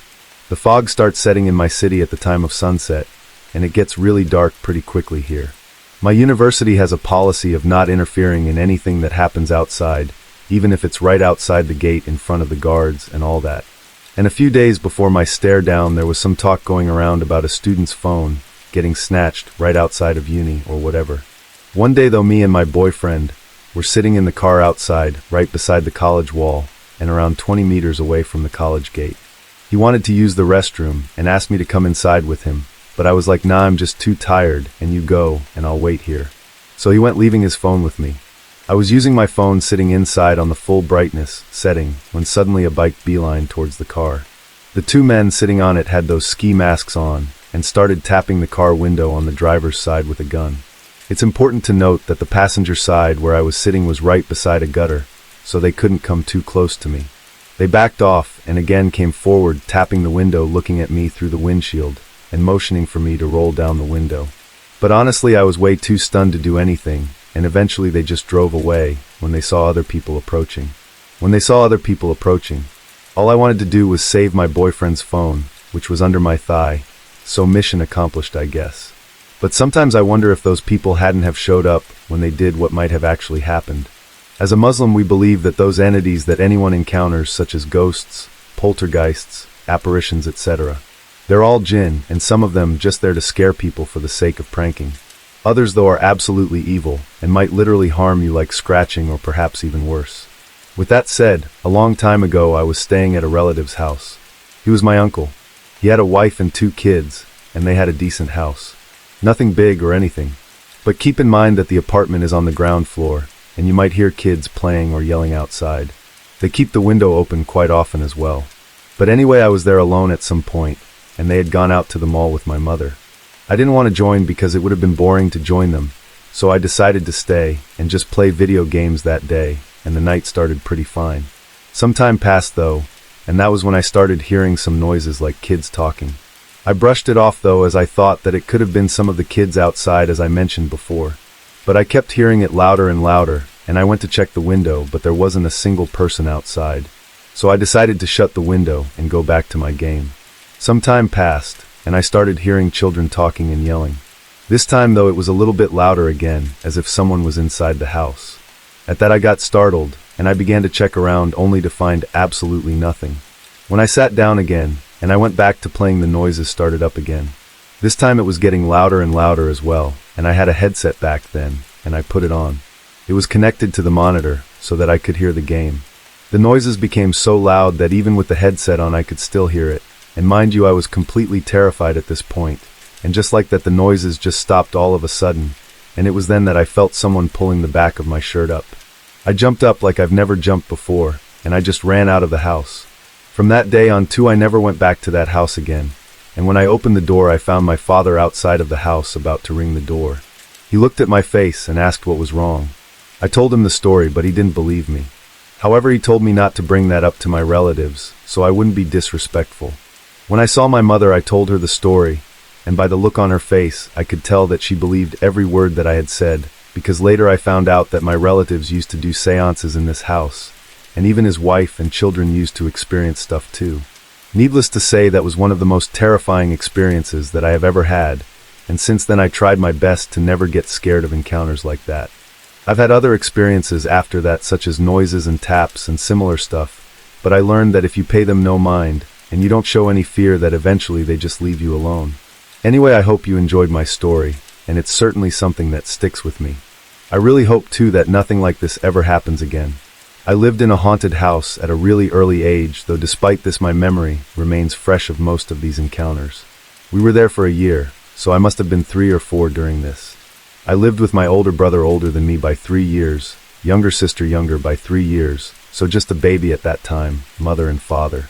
The house looked overgrown, thin vines grew on the walls, large bushes in front of the windows, and it was fenced in the front with a large gate circling the backyard. The hauntings, though, they started pretty quickly. My mum, for instance, would hear heavy boot stomps up the stairs despite nobody being there. My father would get locked out of the house despite nobody being inside, and my brother would hear doors opening, but I definitely got the worst of it. I was looking out of my window watching my mother go to work. She had a double shift, and my dad wasn't the best of dads, to put it lightly, but I stared until I noticed a large pitch-black snake following her to her car. The snake looked to be double her in length despite its slithering, thus curling its body. My mother is 5 feet 8 inches, which makes the snake probably around 11 foot long, but it had followed her for a couple of minutes until she had gotten into her car, then it slithered back into the bushes near my window. I looked down to see it looking right at me. Despite this, though, I would still go outside and play like other kids. Playing in the backyard till dusk, my brother and I were playing separately. My brother, loving sports, ran around throwing a football, whereas I played with one of my toy animals. The one toy in specific was a big T-Rex that I had. The T-Rex looked like one of the older renditions before Jurassic Park, upright with its tail dragging the ground, and as the sun set further, our mother called us inside for dinner. So we went inside, and I noticed that I had left my toy and went to go and get it. It was dark to the point where I couldn't really make out the noticeable color, but not too dark, so as I couldn't see outlines and the detail of objects and all that, and I noticed the T-Rex chilling right by the tree where I had left it. I went to go and pick it up only for it to crumble, because it was dirt in the shape of the T-Rex. I got freaked out at that, and I ran back inside. Now notice earlier that I said that I can remember most of these encounters, but the reason why I point this out is because my father said that he'd often see me sitting in the corner of my room or in the front of a blank screen. He'd ask me what I was doing, and I would simply say that the old man told me to. I have no recollection of these happening, but my father swears up and down that this happened more than a few times, but this last one was definitely the most horrific. So waking up in the middle of the night, I heard footsteps. Luckily my TV was on, so I still had some light, but thinking that it was my dad, I got up to go to see him, but when I opened the door, there was just an old man standing there. He looked down at me and honestly looked corpse-like. I freaked out and I banged on my mother's bedroom door. She opened it and I hollered about how there was an ugly man in the house. She took it as someone actually breaking in, and she picked me up with one hand and had a bat in the other, and basically ran around the house turning every light on and cussing loud enough to worry some of our neighbors, but in the end we never found anyone in the house. I still very much remember though looking at that guy, and he was real as my mom was, and I just cannot explain it. Anyways, those are my encounters from this place that I've always found scariest, and the ones that have always stuck with me the most. So I don't believe in ghosts or paranormal stuff. I think that most of the stuff that you read online or you hear about is fictional or made up, but with that said, here is my experience from working at an elder care.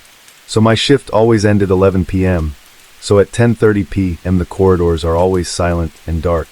Everyone is asleep, and we're just sitting in our office and sipping some tea, me and my colleague.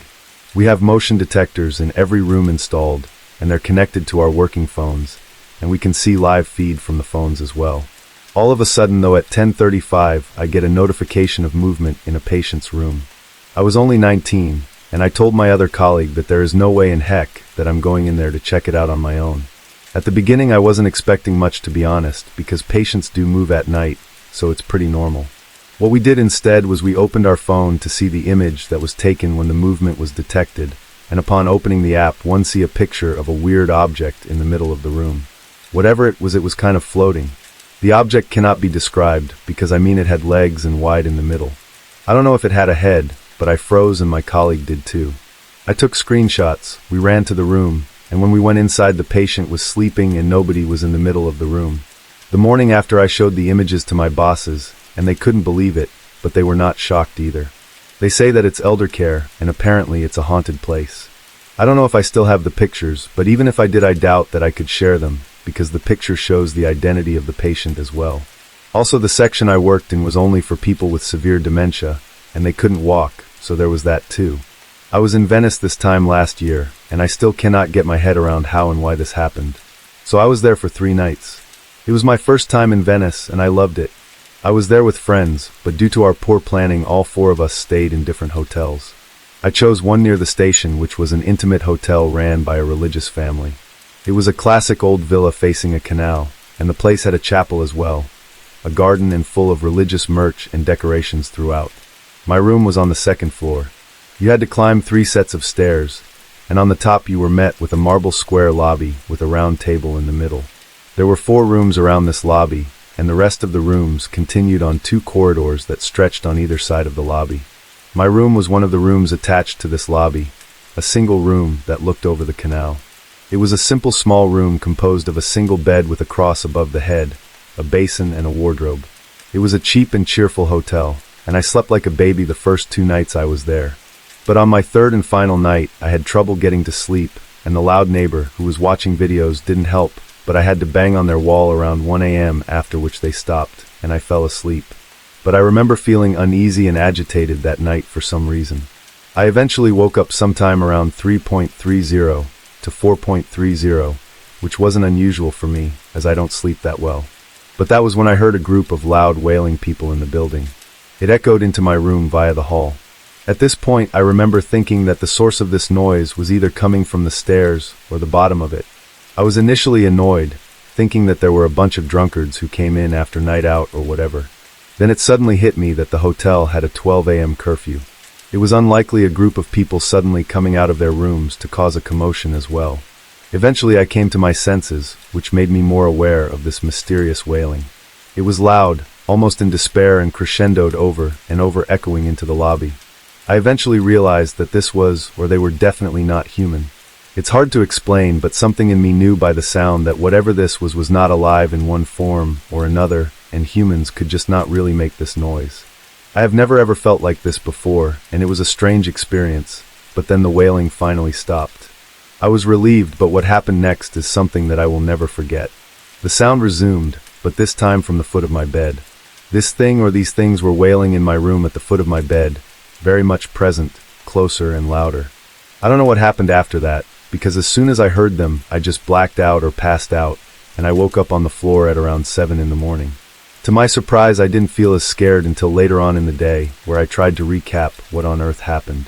To this day, I still cannot explain what this was. I wasn't a paranormal enthusiast or believer, and believed I would stay this way until proven wrong, I guess, but I'm pretty easily spooked, I suppose, and always thought that I'd end up crying or screaming if I encountered a ghost.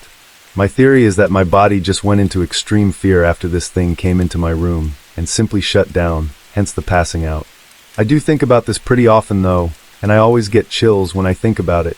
I'd love to hear what everyone here thinks about this though, thoughts, theories, etc. I've never gone back to that place, and I don't intend to either, but if you live around there, or if you've had any experience with things around there, then I would love to know. This happened to me last year, so I was up late working on an art project in my living room, the windows wide open.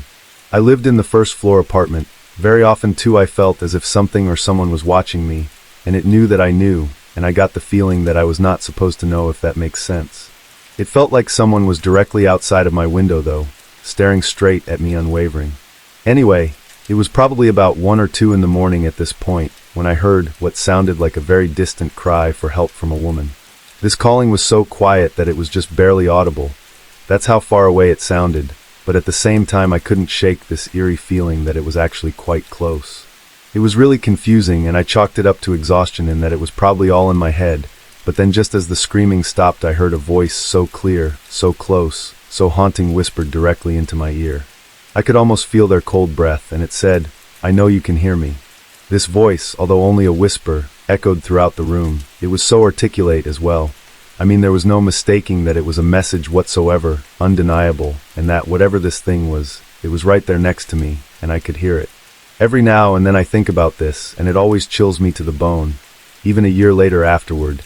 This was like nothing I'd ever experienced in my entire life, and even now I can't fully articulate the fear that shook me to my core because of this. The juxtaposition of it all too, like the distant screams were so quiet, but that was the loudest whisper that I'd ever heard, and I can assure you that there was absolutely nobody there. I want to tell my sister's potentially paranormal story from about 4 years ago. It's the most potent story that I've heard from somebody that I know personally. So she was working in the cafe at Chawton House in Hampshire, UK, a grade 2 listed manor house. It has a Wikipedia page if you want to check it out. It was the evening, must have been working an event or something, and she was upstairs alone when the door, now this is a big 300-plus-year-old heavy wooden door, so I think we can discount the wind catching it, swung open and closed again except nobody walked in. What makes it creepier is that this door is key-coded, so there's really no way of opening it unless the code is typed in. Clearly this made my sister slightly nervous, as she had heard that the house was haunted before, but she carried on with what she was doing on the till, but then the till started working by itself, buttons being pressed erratically, and whatever she did she just couldn't stop it. At this point she started to really panic. She hates the paranormal, when the manager walked in. She took my sister outside into the yard to try and calm her down, and explain the old classic. Oh yes, that's Lady XYZ of the house, and she likes to roam the floor when all the old-style outdoor lights in the yard started to dim and come back again. Well, that was the last straw for my sister, so she told the manager to heck with this, handed over her apron, and bolted down the long driveway back to her car in the dark. I asked her, weren't you scared to run down that driveway in the dark after all of that? And she replied, no, I just wanted to get the heck away from that place. It's something that we still talk about often, and whenever I think about it, it always bothers me. So I'd like to tell you about an experience that I had recently that honestly disturbed me. I don't know if it was real, a nightmare or something else, but I cannot explain it. So first of all, you need to know that my bedroom and my mother's bedroom are opposite each other. So from my door, I can see my mother's bedroom, which is at the end of the corridor. Once more, my window faces my door, and therefore my corridor. It was the middle of the night, and the moon was shining brightly that night, so it was quite easy to see the bedroom and the corridor without too much difficulty. During the night I woke up and was facing my window, curled up on top of myself. That was when I saw a face opposite my bed that I could well describe to you. It was a young man, I'd say in his 20s, with a fairly thin face and hollow cheeks. He had red hair, short with curls on top. The most terrifying thing about him, though, was that he was looking towards my bedroom door with a horrified look frozen on his face. I mean, he didn't move an inch, as if it was a painting that I was seeing, but he looked so real. At that moment I had a feeling of terror that ran through my body. I was still curled up, and I didn't dare move or turn around towards my door where the young man was looking. My body was telling me not to move. My eyes were glued to the side, and I just couldn't move. My body froze, and I felt sick to my stomach, and I had the feeling that if I moved, something serious was going to happen. I stayed like that for a few minutes, and then at one point it was completely calm. The young man was gone, and it was quiet, maybe a little too quiet, actually like the calm you feel when you realize what had just happened. After that, though, I couldn't contain myself from turning back towards my corridor, and that's when I caught sight of a silhouette. It was transparent, but it was as if you could see the outline of its silhouette. It's hard to explain, but the only thing that I know is that when I looked at this thing I didn't feel at all comfortable, and I was even a little bit scared. After all of that, I didn't look far, and went back to sleep as if nothing had happened. It wasn't until the next day that I thought about it again, and I spoke to my mother about it, but she couldn't come up with an explanation either, and that's why I'm here. Do you guys have any idea what this could have been? So this was about 3.5 years ago, but I think about it pretty much every day. I'll start by saying that I was not being very smart, and I know that. So I was in Miami with a friend, who is now my boyfriend, and we were vacationing or blowing off some steam. I was 28, he was 25. We are both gay, and I decided to download Grindr and see what was going on. Long story short, I met a guy, and went to his place for some fun. We had at it, and I had a good time, and we had some drinks. I was feeling great. It was about 11 p.m. at night, and time to wrap up and head back to the hotel. I saw that it was about a mile walk literally straight down the road, so I head out, and well, I had taken some Adderall, and was feeling a little more reckless than I normally am, and decided maybe I would hook up with somebody else. I know, but I log back on Grindr, and instantly connect with a really hot guy. He invites me over, gives me his address, and also says that he could come and pick me up.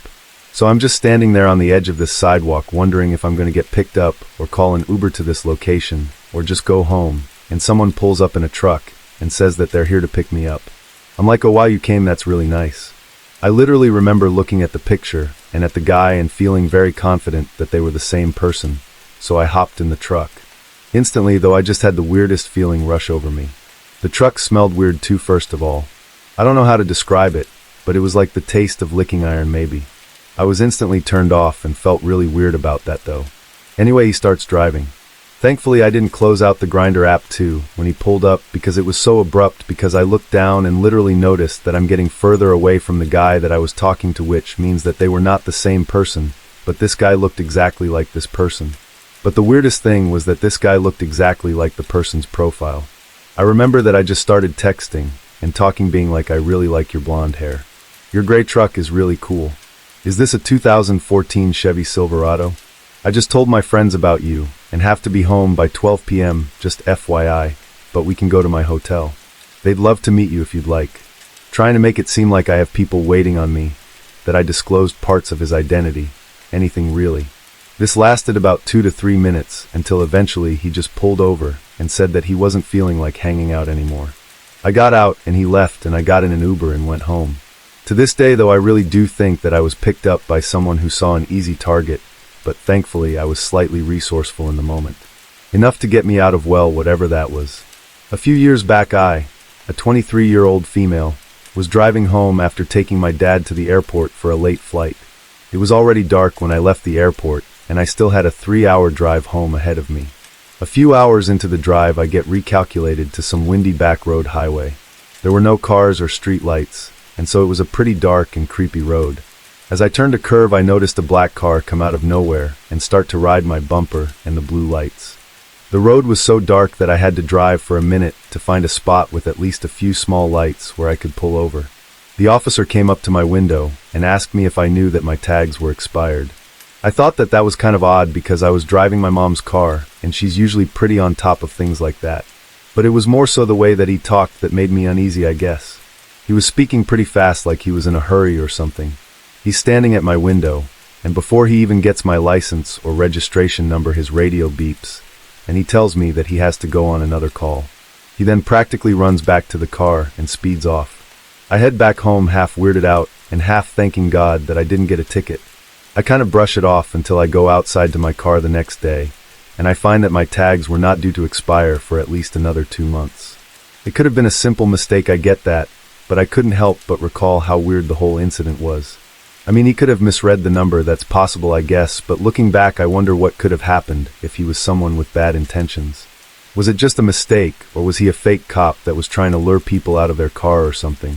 From then on, I always pull over only in the well-populated areas, and if a safe option is unavailable, I call 911 to make them aware, because something tells me that there was just not something right about that whole situation. This is a story of someone that I knew and had to cut ties with, because, well, he was an absolute psycho. The first half will be to add context as to why I cut him off, and the second half is what makes this story really creepy. So it all started about 4 years ago when I was living in a friend's house while attending a nearby university. It was myself, my friend, his sister, and their parents.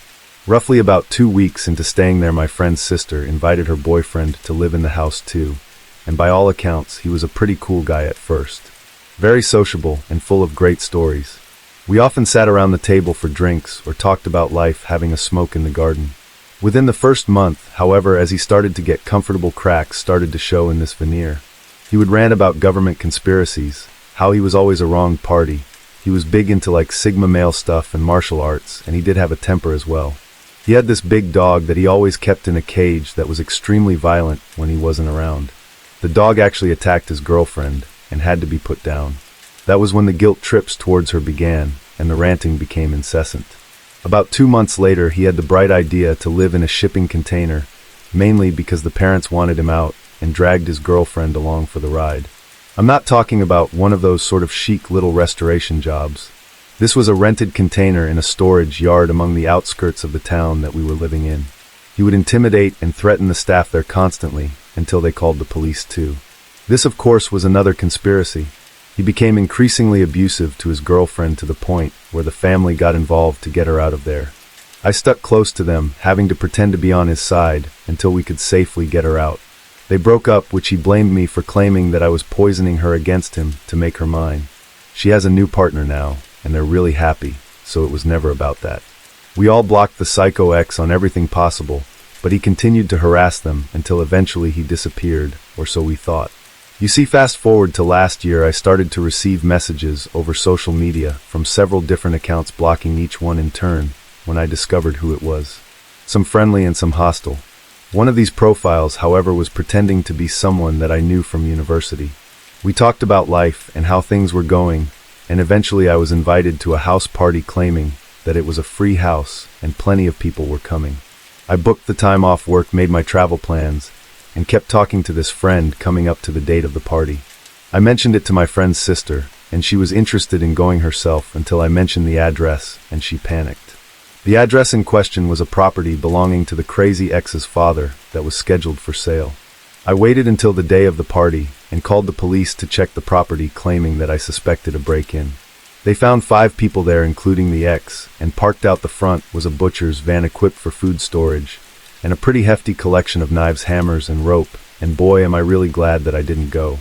I live pretty far from, well, anyone, and mostly surrounded by forests. I hunt regularly, and I spend a lot of time outside when not running my business. It was early during the hunting season, and around 3 in the morning I was tracking deer prints, and I just stopped, and an uneasy feeling filled me as something compelled me to look up, and when I did, in a tree was the deer, or what was left of it. It was gutted, but not like how a human hunter would have done it, so I decided to just call it there and head back. As I was making my way back to my truck, I really felt uneasy though, and as if I was being watched. I would periodically look back and check with my nods, and caught 2 very big and very high up eyes looking back, followed by a type of deep yell, not a roar or a scream, but an actual yell. It didn't sound like a bear or a big cat, but almost like a very big man. Well, as you can imagine, I took off running, and I didn't look back. It was a 4-mile run back to my truck, and I didn't stop once. When I made it back and I drove off, I looked in the rearview mirror and saw again something standing silhouetted by the sunrise. When I made it home, I was still shaken up a bit, and I decided to look over my truck. Now, I'm a fairly big guy, standing at 6 feet 6 inches and weighing about 230, and that was when I noticed that there were handprints bigger than my own hands on my truck. Doing some more investigating, I checked my trail cams and found several offline, and one pointed at the deer hung up in the tree. Now, being someone who's seen a lot of horror movies, and being one not to mess with something that I could not understand, I never went back to that part of the forest, and eventually decided to move altogether, as at night I would still hear that yell sometimes.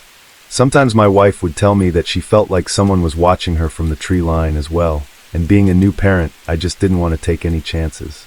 I still have no idea what all of that was about, but I'm really glad that we moved. So my family has a house that was custom built for them. The house is 15 years old, and I mean there shouldn't be any paranormal activity, right? Wrong. I've been seeing shadow figures since 12 years old. I've heard voices scratching on walls and slamming on windows. My room is 3 stories up, so it had to be coming from inside as well. There's one experience in particular that I'll never forget. I was getting ready for middle school, walking through our hallway from our kitchen to the front door. I saw a shadow cast by from behind me, but it was still dark outside, so I didn't pay too much mind, but the person must have been between me and the light from our kitchen. I called out everybody's name that lives in the house, but I got no response. At that I ran to my mom's car and explained to her what had happened. That's when she told me that she has seen them too, and they're apparently only around occasionally. I thought that she was joking at first until she actively started saying, "Hey, there's a shadow by the door, etc." We still have what we like to call visitors. Some seem to be playful, some wander, and some only stop by once. We'll have a period of 2 to 4 months where we won't see anything. They usually only stay for like 1 day to 1 week. My brother considered himself an atheist until he started seeing figures as well. Now we're definitely both agnostic. The only reason that I believe that our house is haunted is because any land that could be considered a burial ground for Native Americans might be here, and who knows, unfortunately we might have built our house on top of one. I recently stayed the night at my childhood home. It's an old house built in the 19th century. I never felt at ease in that house. It's always just had a really eerie vibe to it. When I was 17, my parents told me that they were able to afford this mansion, because the previous owners desperately wanted to get rid of it. The reason being is that unfortunately their son had hung himself in the attic. Lots of paranormal things have happened to me in that house too, but I'll give you full details of my last encounter. So it happened last week. I stayed the night there because I had a football game that was close to where my parents were living. I didn't feel like waking up super early, so that's why I held a sleepover in my old bedroom. I went to sleep fairly early, around 10 p.m. or so, not much later than that. Everything felt pretty normal. I made sure that all the doors were locked. My parents were on a wellness retreat in Germany, and my brother moved out a while ago, so it was just me in the house at that time. I went to sleep feeling comfortable and quite at ease, even though I was cautious given the history of the house. I texted some of my friends goodnight, and that was it. The comfortable feeling though suddenly wore off when I was awoken at 3 in the morning, because I heard music playing, but it was muffled.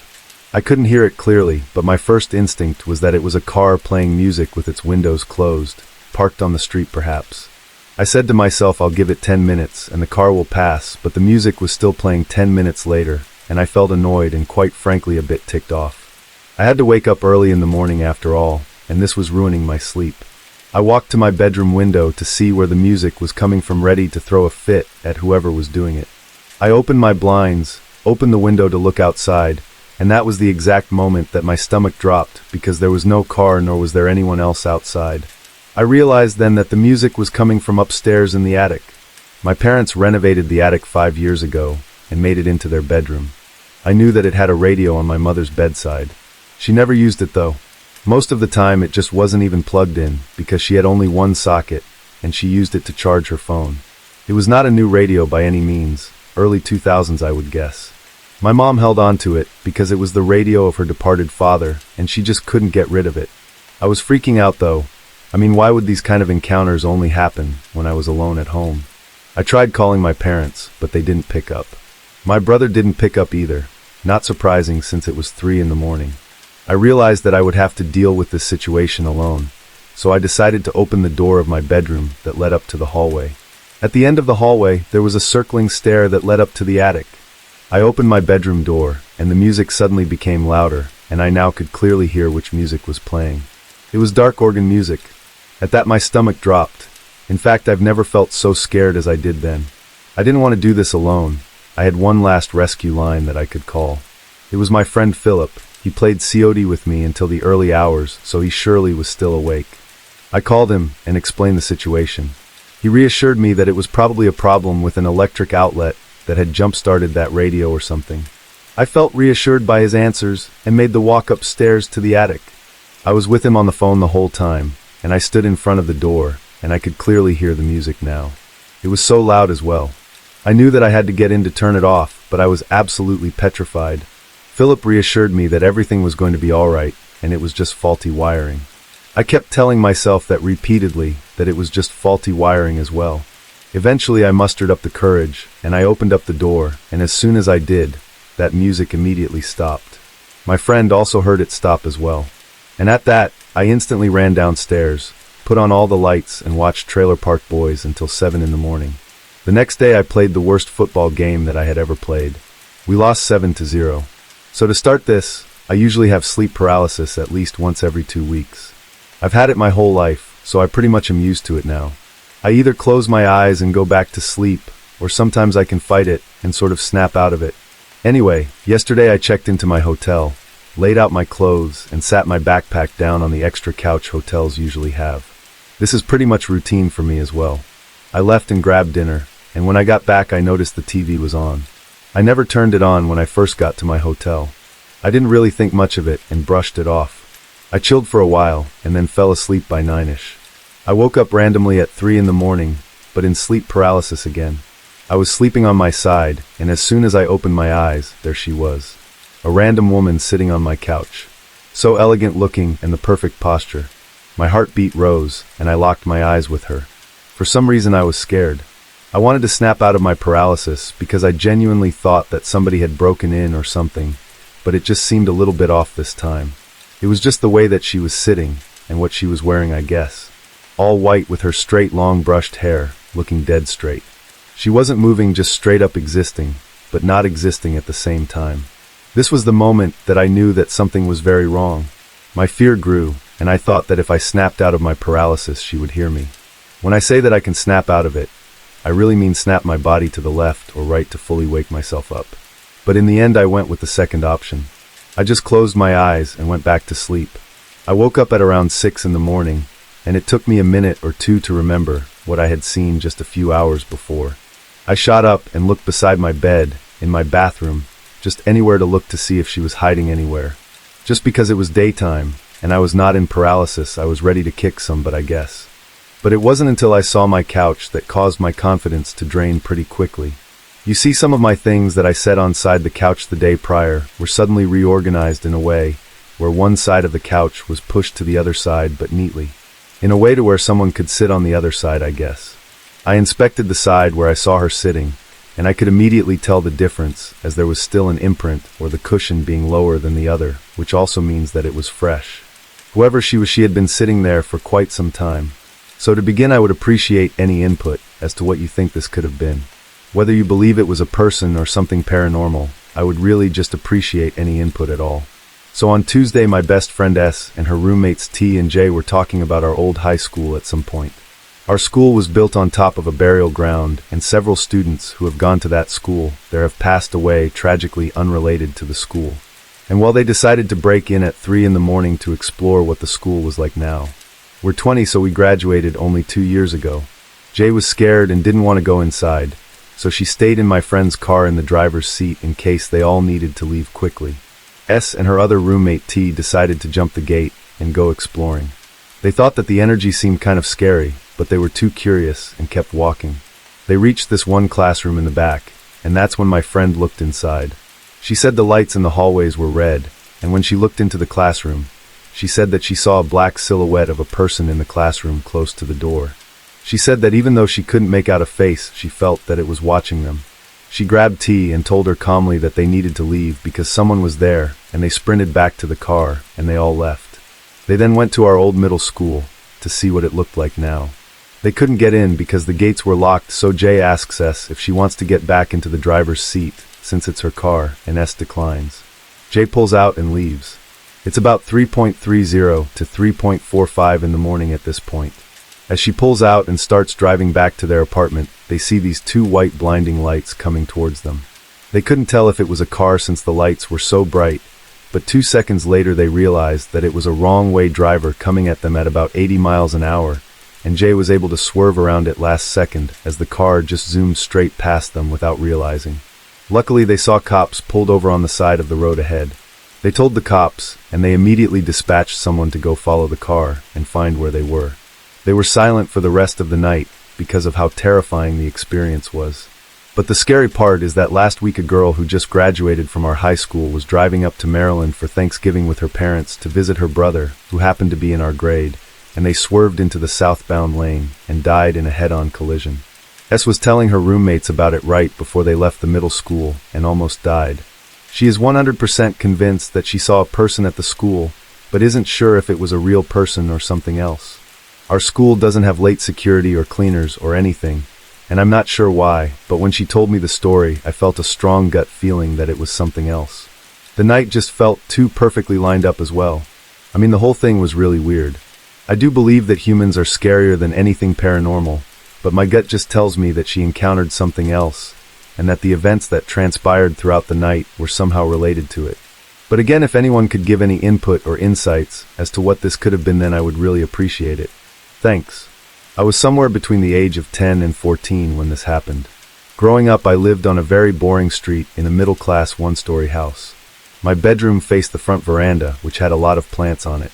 Just around the corner and down the hall from my bedroom was a study that was used as a spare room or a computer room. Now, I used to watch TV in that room, and on this particular night it was very hot, so I had opened the door open to the veranda. There was a thin fly screen with no lock, which we could pull across when the door was open. When I went to bed that night, it was so hot that I kept my bedroom windows and curtains wide open. I was having trouble sleeping, and I just laid there staring at the ceiling for some time. But then I heard what sounded like someone walking around on the veranda. The ground was cement pebbles, and there was a lot of dirt from the plants there, and it made a very distinct sound when you walked on it. At first I assumed it was one of my parents, but it was very late at night, and that wouldn't have made much sense. So I craned my neck to look at the window, and in the dark I saw a gaunt skeletal hunched over figure slowly shuffling towards my bedroom window. It made a sort of raspy sound as it shuffled around. I was fairly certain that it couldn't see me, but from the way its head was moving it looked like it was searching for something. Now this might sound weird, but despite this fairly creepy thing happening outside of my bedroom window, I still felt somehow safe in the comfort of my bed inside my locked house. But then I realized that I had left the study door open, which meant that all that stood between, well, whatever the heck this thing was, and my house was a thin screen door with no lock. I knew that I had to lock the door in quickly. This thing was almost at my bedroom window, and would soon be at the study door. I slid out of bed and crawled on my stomach out of my room and down the hall to the study, and as I reached the door intending to quickly close it, I suddenly realized my mistake. I would have to open the screen door in order to reach the door to close it. From where I was laying, I could see this thing hunched over and peering into my bedroom window. I think it heard or sensed me laying there because it turned and shuffled over and bent down to where I was laying. I held my breath as this thing put its face against the screen and peered in at me. Its raspy breath sounded like death as well. In the dark I could make out a part of a face, and whatever it was, it looked gaunt, sickly, either very thin or no skin. I couldn't see any eyes, or they were simply empty sockets perhaps. I didn't dare move as its face pressed up against the fly screen, seemingly looking right at me. Suddenly, though, its face distorted in terror, its eye sockets and mouth opened wide, and it just let out this curdling shriek. A shriek that sounded like fear, and then it just bolted off into the night. I lay there silently frozen in fear and disbelief over what the heck had just happened, and also listening intently to make sure that it was actually gone. As soon as I dared to move, I quickly opened the fly screen and shut and locked that veranda door. I then went back to my room and shut the windows and drew the curtains. I kept peeking through the curtain expecting for it to come back, but it never did. Now I've thought about this encounter ever since then, and I've never really been sure what to make of it. I've never told anyone about it either. I didn't know where to begin, and I've never really understood why it reacted in fear when it saw me like that. It is still one of the most unexplainable and strangest things that has ever happened to me, and I don't know what to think about it. So before I get into this story, I would like to affirm that everything said is 100% real. In the following months, I've been trying to debunk this in any way possible, but I've been unsuccessful. This story takes place in Charleston, South Carolina, specifically Isle of the Palms, during a family vacation in September of 2023. We stayed in a rental home that I won't name for privacy or potential legal reasons, just a few steps away from the ocean though. I shared a room with my mother which had 2 twin-sized beds, and to start off the moment that we arrived at this vacation home, the door slammed shut by itself, almost smashing my grandmother's hand. Now this could be explained by the door being heavy, I guess, but that doesn't explain why every night we stayed at this location the doors would open and close themselves. It didn't matter if the doors were locked, had stuff in the way, etc. The main culprit of the door opening and closing was my bedroom door, and I was sick at this time and had a very poor sleep schedule, so I would usually stay up at really odd hours anyway. My mother was staying in the same room as me, and she would lock the door every night, so I didn't make any noise to wake her up. Without fail, however, that door would always slam open. I would close it again, then an hour or so later it would slam open again. This even happened right in front of me a few times as well, which really freaked me out. Please note too that the opening and closing was not limited to that one door. Every door in the place would do this, just mine was more prevalent than the others, I guess. For example, my grandparents' room opened just a creak and stopped the second that I looked at it. But anyway, at around our 5th day of our stay, I was pretty tired after returning from a large dinner. I decided that it would be best to try and take a short nap while the rest of my family went out to the beach for a while. This would turn out to be a huge mistake. Everyone left one by one, and I could hear the large door open and close as each person left. The house was quiet for around 30 minutes. I had not yet fallen asleep, but I had covered my head in a blanket, something that usually helped me to fall asleep in the day. After a short time under this blanket, I felt what I can only describe as a depression in the bed, a very distinct sensation of someone sitting with their hands on each side of their body. Keep in mind, this is a very small twin-size bed. If there were one of my family members, I would be able to feel them brush against my body. However, the only thing that I felt was the indentations on the bed. From what I could tell, it felt like a small woman sitting down. Not a lot of weight, but just enough to definitely be able to feel them sitting next to me. They said nothing, did nothing, didn't even move, and this shocked me obviously. After a few minutes, whatever it was making the indentation on the bed seemed to stand up and just leave. I did end up falling asleep after this by some miracle. However, my fever had gotten much worse at this point as well. And that's pretty much it. Please do let me know if you have any ideas or similar experiences. I would say that I'm more of a skeptic, but honestly, this was kind of crazy to me. If anyone has any questions, then I'd be happy to answer. But like I said, I've been racking my brain over this for some time now, and I really just cannot explain this. So I'm a logger in northern BC, Canada. I'm an avid hunter, and have spent many a nights hunting alone. That being said, quite a few years ago I was working on a broken down skidder in the dark after everyone on the logging block was gone.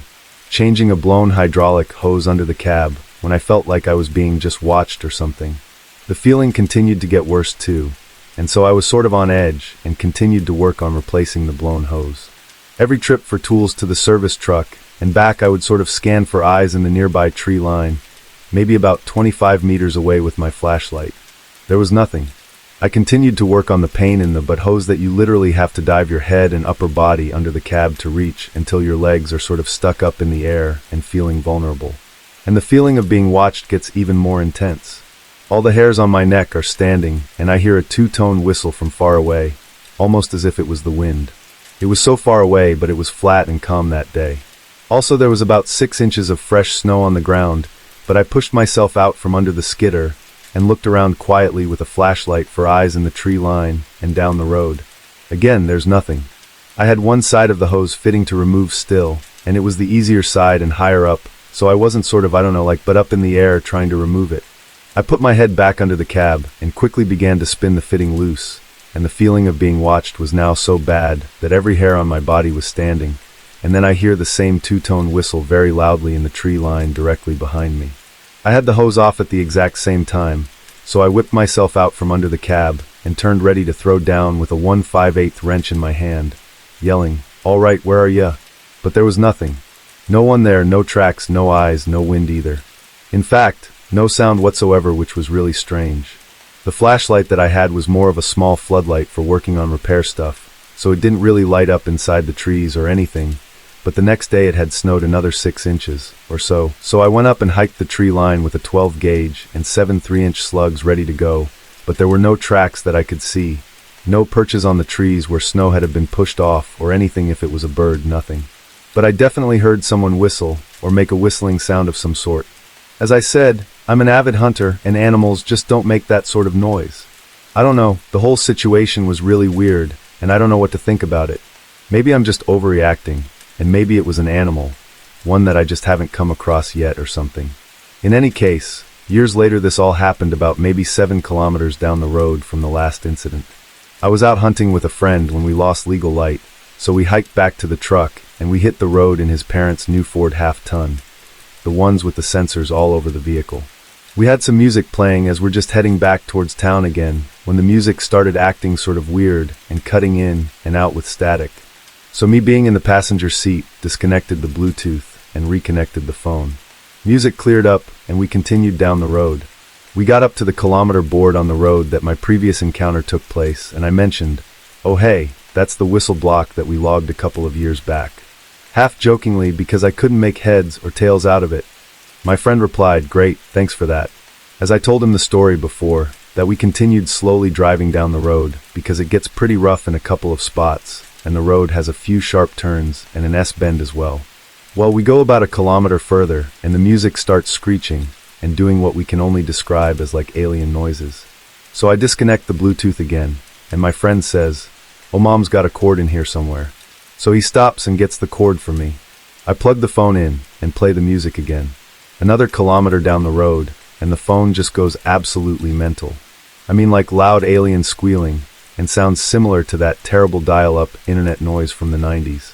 We had started into the S-bend when this was happening, and we shut the music off completely as we were driving still, making the one half of the S-turn, and then we both look up from the music deck or screen, and the headlight illuminates what I can only describe as a figure standing in the middle of the road. So we swerve and take the ditch a bit, still going probably, I don't know, like 30 kilometers an hour, and get the truck back up on the road. We continue coasting down the road, as we're both in awe after just seeing a flash of whatever this thing was, and I finally say after what seemed like 5 quiet minutes, "Man, did you just see that?" My friend cuts me off and says, "A skeleton in the middle of the road." I say, "Yeah, like a white rib cage, and a deer skull for a face almost." He finishes. I said, "Turn around, what was that? Does someone need our help?" Not thinking that we're in the middle of nowhere with no vehicles around, mind you, or any that we had passed from other hunters or anything. It was early season, and no one bow hunts here anyways. My friend said, "I'm not turning around, man.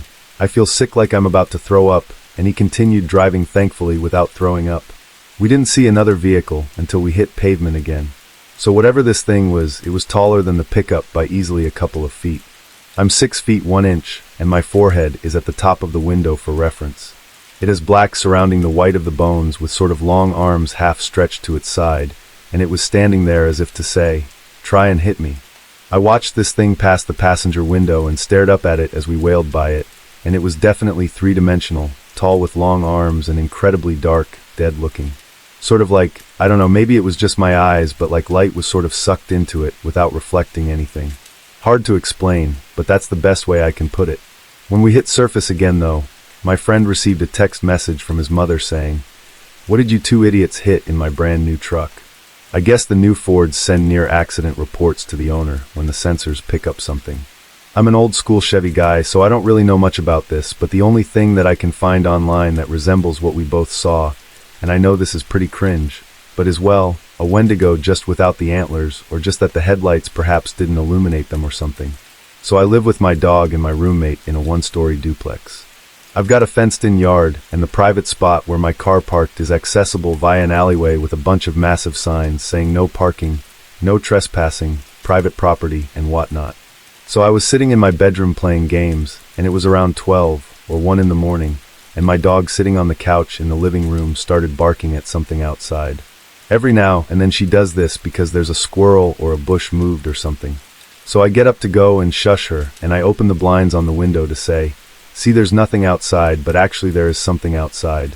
Through the fence I can see the headlights of a car idling out in the front of my house, and lights sort of bobbing around outside, and what appears to be people walking around in front of my yard by my car with flashlights, looking around in the middle of the night, mind you.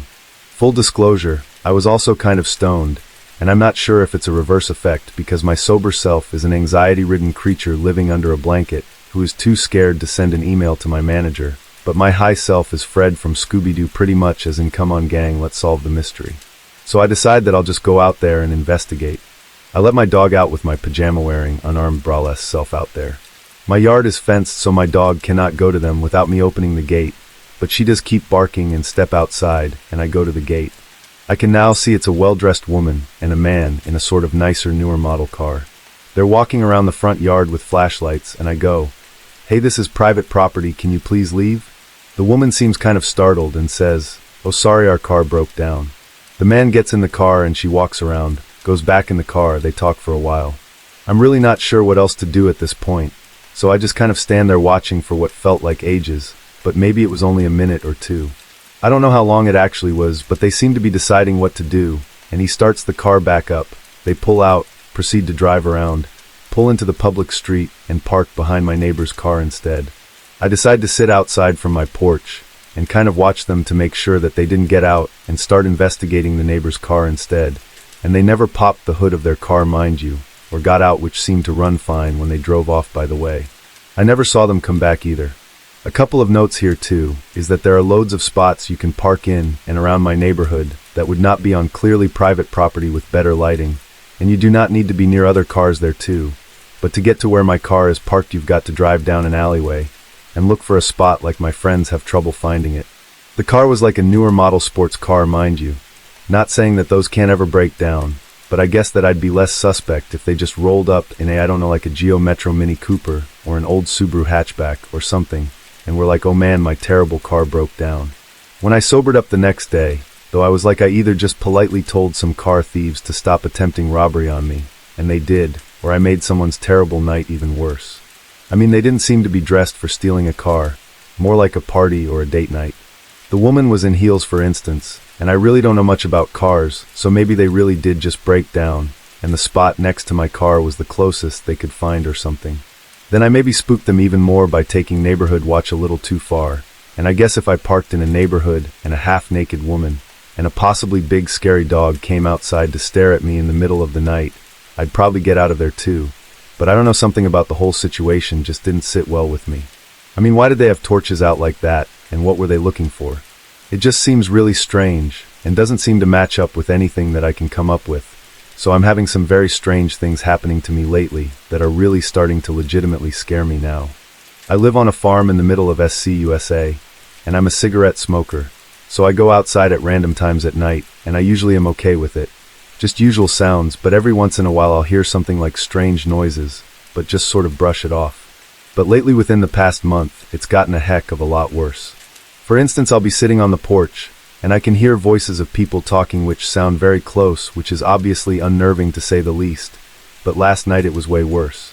The voices started sounding like people I know, which they don't live anywhere near me. They live in other parts of the country, or in different countries altogether. And while the other night it sounded like someone was approaching me from my right, and it kept getting closer until I stood up and I pulled my pocket knife out and went to the stairs on the porch, and as I did that, whatever it was ran. It sounded like 2 feet running off into the woods. Last night, though, it got super close, whatever it was like, at the end of the porch, and I also heard breathing. It was terrifying, so I just instantly went inside. I got curious at this point, though, and video chatted my girlfriend. I went back out, and we were listening together, and I swear that I heard something that I've never heard around here at all. I heard a little kid singing, which eventually turned into an adult laughing, and then like 2 minutes of wailing that moved slowly through the woods just out of sight, so I couldn't see who it was. She didn't hear it, which obviously she's on a video chat, so maybe she just didn't hear it, or I don't know, maybe I'm going mad or something. I don't know if I'm being messed with by people, or something more serious, or if it's just my own mental health. If anyone has any ideas of what this is, then please let me know, because I'm almost at the point of just getting in my car and leaving and never coming back. Also, I forgot to add too that there's a cemetery at the end of our yard, which I believe has 2 children and 2 adults, judging by the size of the tombstones. Whoever they are, those tombstones are really old, and I don't know if that means anything, or if, like I said, perhaps I'm just losing it.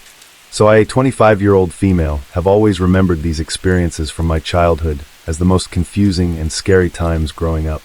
My brother is 3 years younger than me, and this all started happening when he was around 4 or 5. We can call my brother B, and B as a child had health problems and needed a lot different surgeries that he was in and out of hospital often with. The way my mom will retell this is that this all started with my brother having a horrendous night terrors so bad that he would sit upright in bed with a blood-curdling scream, thrashing his arms and legs around. When B would wake up, he would have no recollection of his dream, but as time went on, he started to talk to someone at night, and his toy fire trucks would start to light up with the siren going off too. My mom would wake up in the morning, and the clocks would all be set to 2:15 a.m., which was really weird. In our house too, we had a storage room under the stairs. The storage room was right next to B and I's playroom. B would always say that John and his mom lived in that storage room, and he would go and knock on the door and say, "Hi John's mom, can John come and play with me and my sister?" I never really thought too much of it being a child, and my parents telling B that he had an imaginary friend. B would want us to set up an extra plate for John at the dinner table, buckle him into the car, etc., and would freak out completely if my parents didn't comply. We had weird things going on in the house though too. My baby dolls would go off nonstop till the mom took the batteries out and shoved the dolls in the bottom of the toy box. And one in specific still went off even without batteries, which I didn't even know how that's possible. We also had this motion sensor, a big bird plushie, that constantly went off when nobody was in the room, and the toy would be turned off all the time too. This went on for at least a year, I think, and my mom has said that the breaking point was my brother crying in the kitchen saying him, and John apparently got into a fight with B saying I told John that we can't be friends anymore, because I have bones and he doesn't. That same night, too, I woke up to a woman calling my name, and standing at the side of my bed, when I rolled over and opened my eyes, she immediately asked me, "Where's John?" I didn't reply, and she seemed to get upset, and asked again, "Where's John?" I again didn't reply, and was so scared that I just rolled over, and closed my eyes hoping that it would go away. When I rolled back over, she was gone. I remember I booked it into my parents' room. My mom let me sleep in their bed for the night, but the next night I remember my mom talking to a priest and another strange man. My mom has since told me that the priest was there to bless the house, and the other man was a medium to help John and his mom cross over. The medium was able to tell my mom that John and his mom had passed away in a house fire, which has always messed with me, because the main toy that went off was B's fire truck, remember? I mean, it was set off almost every night. Was John trying to tell us something? But apparently he had attached himself to be the last time he had surgery. After the blessing and the encounter with the medium, John and his mom were never encountered again, not even by my brother. I really don't know what to make of most of it, but all I can say is that if John and his mom were not just imaginary, then I do hope that they found their way to the light. So basically I was raised very Christian, strict Christian, and have never really believed in ghosts, but I do believe in demonic entities or something that is definitely evil. Now that I'm older, I'm still on the fence about believing in ghosts, as in things that are spirits of dead people roaming about that have no ill intent. Even with this belief though, I still loved a good horror movie, and admitted that a lot of other people's encounters were hard to explain if the paranormal entity in question seemed harmless. It's important to remember this part too, because it's a part of the story. So when I was in high school, I was best friends with a girl who was a little bit weird, and she was the definition of pretty much a pick-me girl. Her name was Amanda, and I would stay at Amanda's house basically every weekend, and after we graduated, I was there pretty much 24/7. Never once did I feel weird in a house or anything, but one day Amanda calls me basically in tears, insisting that someone has broken into her house, and that she hears footsteps and banging, and I told her that I would come over and check it out, because I live literally like 2 minutes down the road from her. I show up, and the doors are all locked. I, being an idiot, jokingly start kicking on the doors, yelling out, calling for any serial killers to come out. It made her laugh and feel better, and to be honest, it kind of made me feel better too. Weeks passed though, and we forgot about the situation, and we just go on with our lives, when suddenly Amanda is telling me how her dad finally fixed the upstairs bathroom shower, where her bedroom is, and that every time that she uses the shower she feels like she's being watched, and the lights flicker, and it really creeps her out. I play it off as her just being spooked or trying to creep me out or something, but then another time her mom is talking to me, and tells me that she got spooked because the door to that bathroom got stuck, and she said that it felt like someone was holding it shut. Again, I play it off as just something that can be scientifically explained. Their house was split level, and her parents basically had the entire downstairs, and their kids had the upper level, but there were 2 rooms that suddenly started bothering me, and it was the upper living room and the laundry room downstairs. Every time that I'd go upstairs, I would swear that I saw a black figure in the corner of my eye, and every time that I would go into the laundry room, it was eerily dark even with the lights on, and freezing cold even in the middle of summer. It was weird, but in the end I just sort of avoided those areas, and I had read something about how the sound vibrations can cause people to think that they see something that's not really there, or something along those lines. Point is that it made me feel better, and the laundry room I figured was just because it had concrete flooring, so it was cooler. But one night I had come over late after work, and Amanda went downstairs to take a shower. I had laid down on her bed with her door open, and my back turned, and I just got this awful feeling of being watched all of a sudden. You know how sometimes you can almost hear when someone is sneaking up on you? Well, I had that feeling. I immediately sat up and looked at the doorway, convinced that it was her brother messing with me, or the dog had come upstairs or something, but when I did there was nothing there. But I just could not shake that feeling though. It felt like someone was literally walking in through the doorway and staring holes into me, and at any second something scary was about to happen. I sat there for probably 2 minutes just staring, debating if I should book it, pray or scream. It felt like forever, but I finally heard Amanda coming out of the bathroom, and immediately that feeling just faded. I told Amanda straight away about this, and when she hears it she kind of brushes it off and says that it's her grandpa's ghost, and he likes to mess with people in the house apparently. I remind her of all the horrible things that had been happening lately, and she tells me that her mom had bought some sage or something and was going to sage the house to get rid of it, but had a dream where her dad came to her and said that it was him just playing and decided that she wouldn't sage it after all. I'm obviously pretty creeped out at this point, but decided that it's too late for me to drive home and just decide to sleep in bed with her.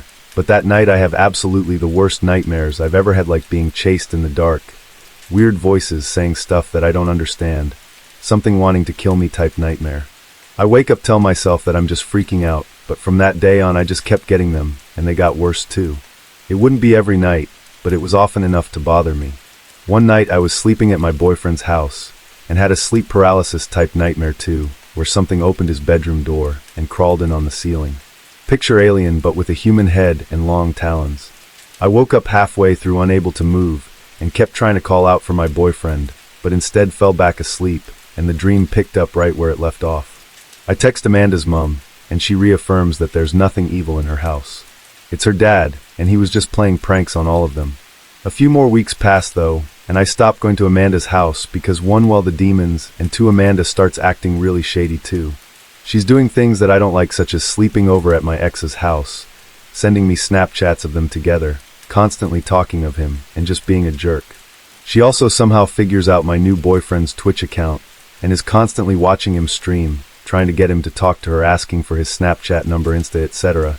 And at that point I just sort of lose my mind about it, and I cut all ties from her, and coincidentally, or maybe not, I don't know, but the nightmares instantly stop. I don't know what to think about that, but I would like to know if I wasn't just having some kind of psychotic snap, and it was at a bad point in my life for sure, but the fact that her family knew about it and thought that it was a dead relative, just, I don't know, it makes my skin crawl. I used to participate in a group that did activities intended towards children. We usually went to neighborhoods to make games for the kids, and so on, and on Halloween we usually went to give candy to children while in costumes. That night I was dressed up as the Joker, so I went to the rally point and met the other guys and girls with whom we were going to give candy. We were about 30 or 40. The night went as planned. We did some games, then we handed out some candies, and then we said goodbye. 3 of my best friends were there, and after the activities were over we sort of sat on a bench and talked about random stuff. Eventually we got to the topic of Halloween parties and how we never went to one. We really wanted to go to a Halloween party too. Dance, drink, do teenager stuff. I'm kind of an introvert, but I've always tried to live my life, so when I'm old that I don't have to regret not doing stuff, and partying was definitely one of them. So I too wanted to go to a Halloween party. We called our friends, but nobody knew of any party around. Eventually we got in touch with our friend Lewis, who was 18 at the time, asking if he wanted to do something. He told us that he was going to round up a few people, and then we could go out in 20 minutes. In those 20 minutes, we went to a friend's house. We cleaned up, changed clothes, and then Lewis called us back. He told us to go to a park nearby to get together. We went, and we reunited with 6 of his friends. For we knew, and the other 2 we didn't, but they were nice enough. Thinking about what to do next, because his house was now unavailable. We really didn't know what to do, so we ended up going to a skate park nearby to see one of them do some tricks and stuff with his kind of tied down. After that we went to the cemetery to tell horror stories. Disrespectful, I know, but we were teenagers doing stupid teenager stuff. After that Lewis said, "Do you guys want to go and drink?" And we all said, "Yeah, let's drink," and we went to a convenience store to buy some alcohol. I think I have to say that in Chile people from 16 are expected, yet not legally allowed to drink unless they're with an adult or something, and we were with people from 18 to 21 years old. Legally adult age is 18 here, which is also the drinking age, but we had the alcohol, but we didn't have a place to go and drink it, so we went to a forest that was about 15 minutes outside of town. We couldn't really see much, so we had our phone flashlights on. When we got to a nice quiet spot, we lit up a fire. We made sure that there was no flammable material nearby, obviously, and in front of us was an open field. Behind us was a wall of bushes, and as the night went on we spent hours listening to music, drinking, telling funny stories, laughing, playing tag at one point. It was a really good time. That is until it wasn't. So before I continue, I think I have to explain what a fleet is. In Chile, a fleet is sort of like a gangster. They tend to gangs, and those who are in gangs tend to be really violent and short-tempered. They usually carry firearms, or knives at least.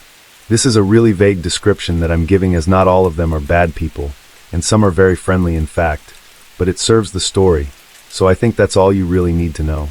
But anyway, after a while of dancing and drinking we were kind of wasted except for Louis, his girlfriend and her sister, all okay, which decided to remain sober in case something came up. We played hide and seek and tag, and it was really fun, and a very good time like I said. But then while we were dancing we heard something in the bushes. At first we thought that it was an animal like a rat or a bird, so we didn't think too much of it. We continued dancing around, and I remember seeing clear as day a stone suddenly coming at me a few centimeters away from my leg. I thought Louis kicked it at first, and I told him, "Dude, stop kicking rocks this way." He laughed it off and thought that I was drunk and joking, I think. And while I was kind of wasted, I definitely still had my senses about me. But then I saw another rock going in front of my eyes. It was like in slow motion this time, and I looked up, and I saw on Louis's face a sheer expression of horror. I suddenly got scared as well. The only thing that he said to me was run, and I was like, what? And he screamed at me, "Dude, run, someone's throwing rocks at us." I ran back to town to the houses and the lights. Behind me people were screaming, "Run and hurry." I ran as fast as I could. I was kind of drunk like I said, and the terrain was really muddy, so it was difficult. It was also really dark, and I couldn't see really where I was going. All I knew was that I was running towards the lights. I ran until I reached the same spot where we came from in town, and then I waited. I was alone and nobody came. I didn't know where my friends were, but after a while a friend of mine showed up. He screamed at "Dude, give me your jacket," or something. They hit Fred on the head. When they came closer to the light, I saw him helping the others walk. Upon seeing his face, blood was running down everywhere and dripping. I immediately gave him my jacket and called an ambulance. Then some of my other friends came one by one. They all went to Louis's place because it was nearby. Then Louis came. "Where's my girlfriend and my sister-in-law?" he said. I told him that she didn't come through. We sent everyone to his house and waited for the two missing people. We were ready to go and face the people throwing rocks in case they were doing something to them, but then thankfully they appeared. His girlfriend was hysterically screaming. "They hit my sister. They hit her. She's bleeding." We went to her, and the whole side of her face was just covered in blood. We rushed her to Louis's house and made sure that we were all there. We were, and so we calmed down a bit, but when the ambulance came, the two who got hit went there with them, and we then called the cops. Now I remember some of us being in shock. Others were angry, and others were kind of in the middle ground. Louis was raging, saying "those stupid kids," and so on and so forth. We didn't know who threw the rocks, obviously.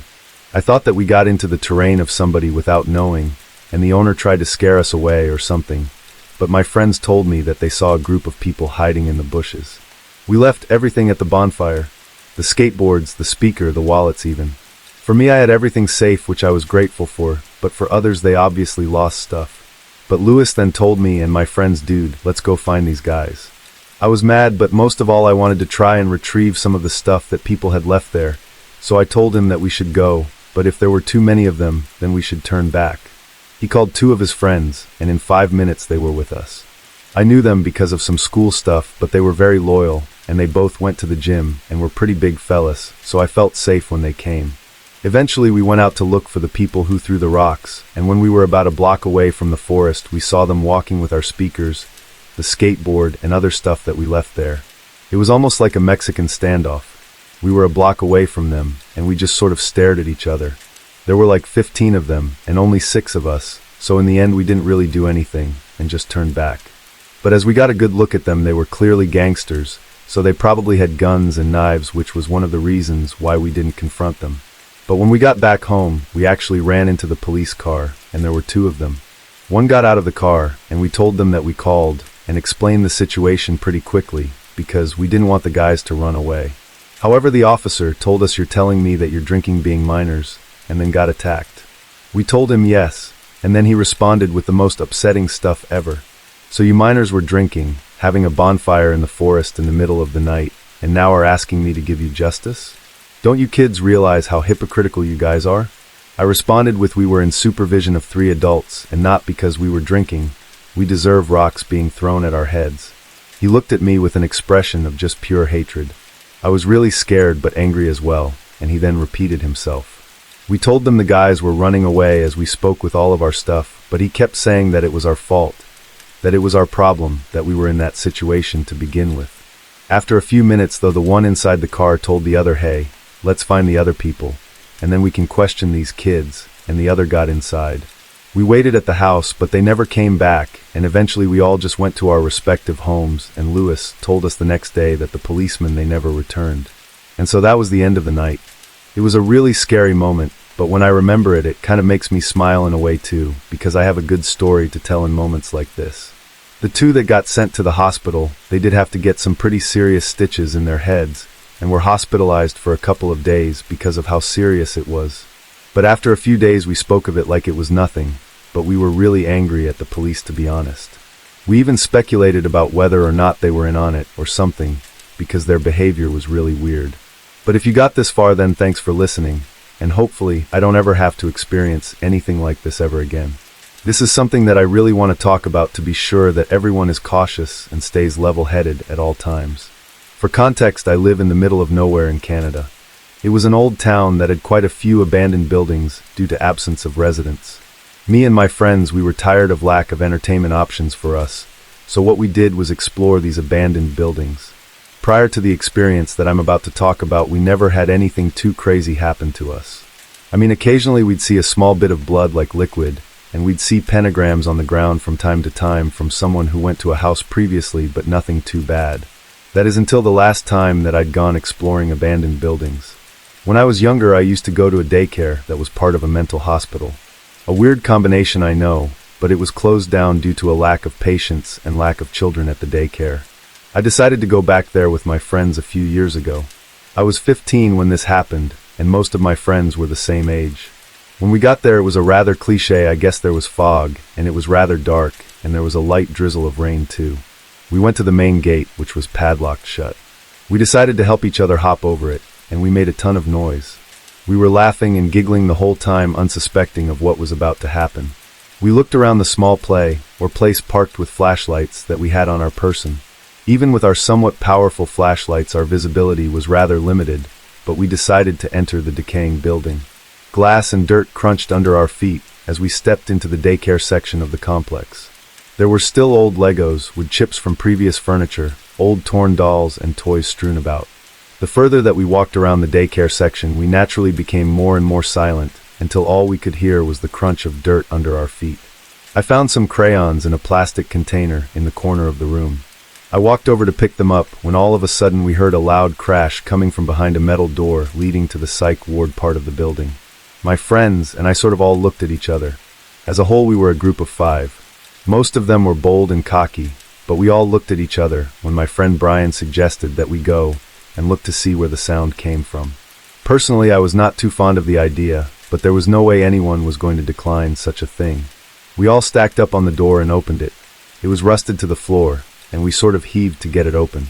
As we walked in, the metallic smells and must became really strong, but there was a hint of something else which I just couldn't put my finger on at that moment. We walked in with our flashlights pointed in every direction with Brian leading the group. The hallways were tight, and to the left and the right were the occasional metal doorway, some of the doors open. I felt slightly claustrophobic too, and it felt a little hard to breathe at some point. As we continued, Brian shone his flashlight into a room and suddenly recoiled. We all stopped walking as Brian slowly entered the room. "What is it?" I asked. "I thought I saw someone here. It seems all fine now, though." To be honest, I thought that he was just messing with us to increase our anxiety, but looking back, I think that he was completely honest. He backed out of the room, and we continued walking deeper into the psych ward when another friend swiftly told us to stop. We came to a halt and all listened. In the distance ahead of us, we heard the subtle pitter-patter of footsteps echo through the hallway. We all looked at each other, fear in each of our eyes. Brian continued walking toward the sounds. We considered turning back for a second without Brian wondering if some ghost or something or someone was in the building, but we couldn't do that to him, and the closer that we got the more that I felt like I was being watched when finally we entered a room on the right, which had the smell of what I can only describe as just rotting meat, and in front of us was a dead deer. Its innards were spilled all over the floor, staining the concrete. A friend of mine had a very weak stomach and vomited all over the floor, and that's when we heard whispers from somewhere. Brian quickly shot around and shone his flashlight to the corner of the room where there was a man with short hair standing with his head down. He had a bright green t-shirt stained with what I assumed was blood and torn beige pants. He didn't have any and his feet seemed sort of damaged. He was sort of twitching sporadically too and continued to mumble even after we saw him.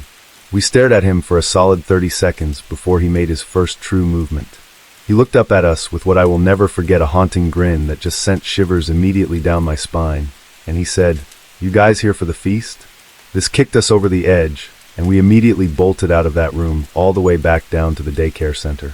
The door, thank God, was still open, and we decided to try and slam it shut behind us, but the rust and the pure weight of the door almost kept it open.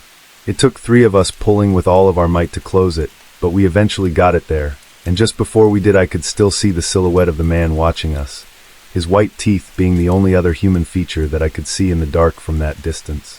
As we sat behind the metal door catching our breath for a second, all looking at each other for confirmation that we all just saw the same thing, after a little bit of labored breathing from each of us, we heard a light tapping on the door.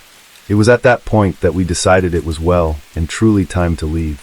We booked it out of the vicinity completely, and we pretty much just ran the whole way home.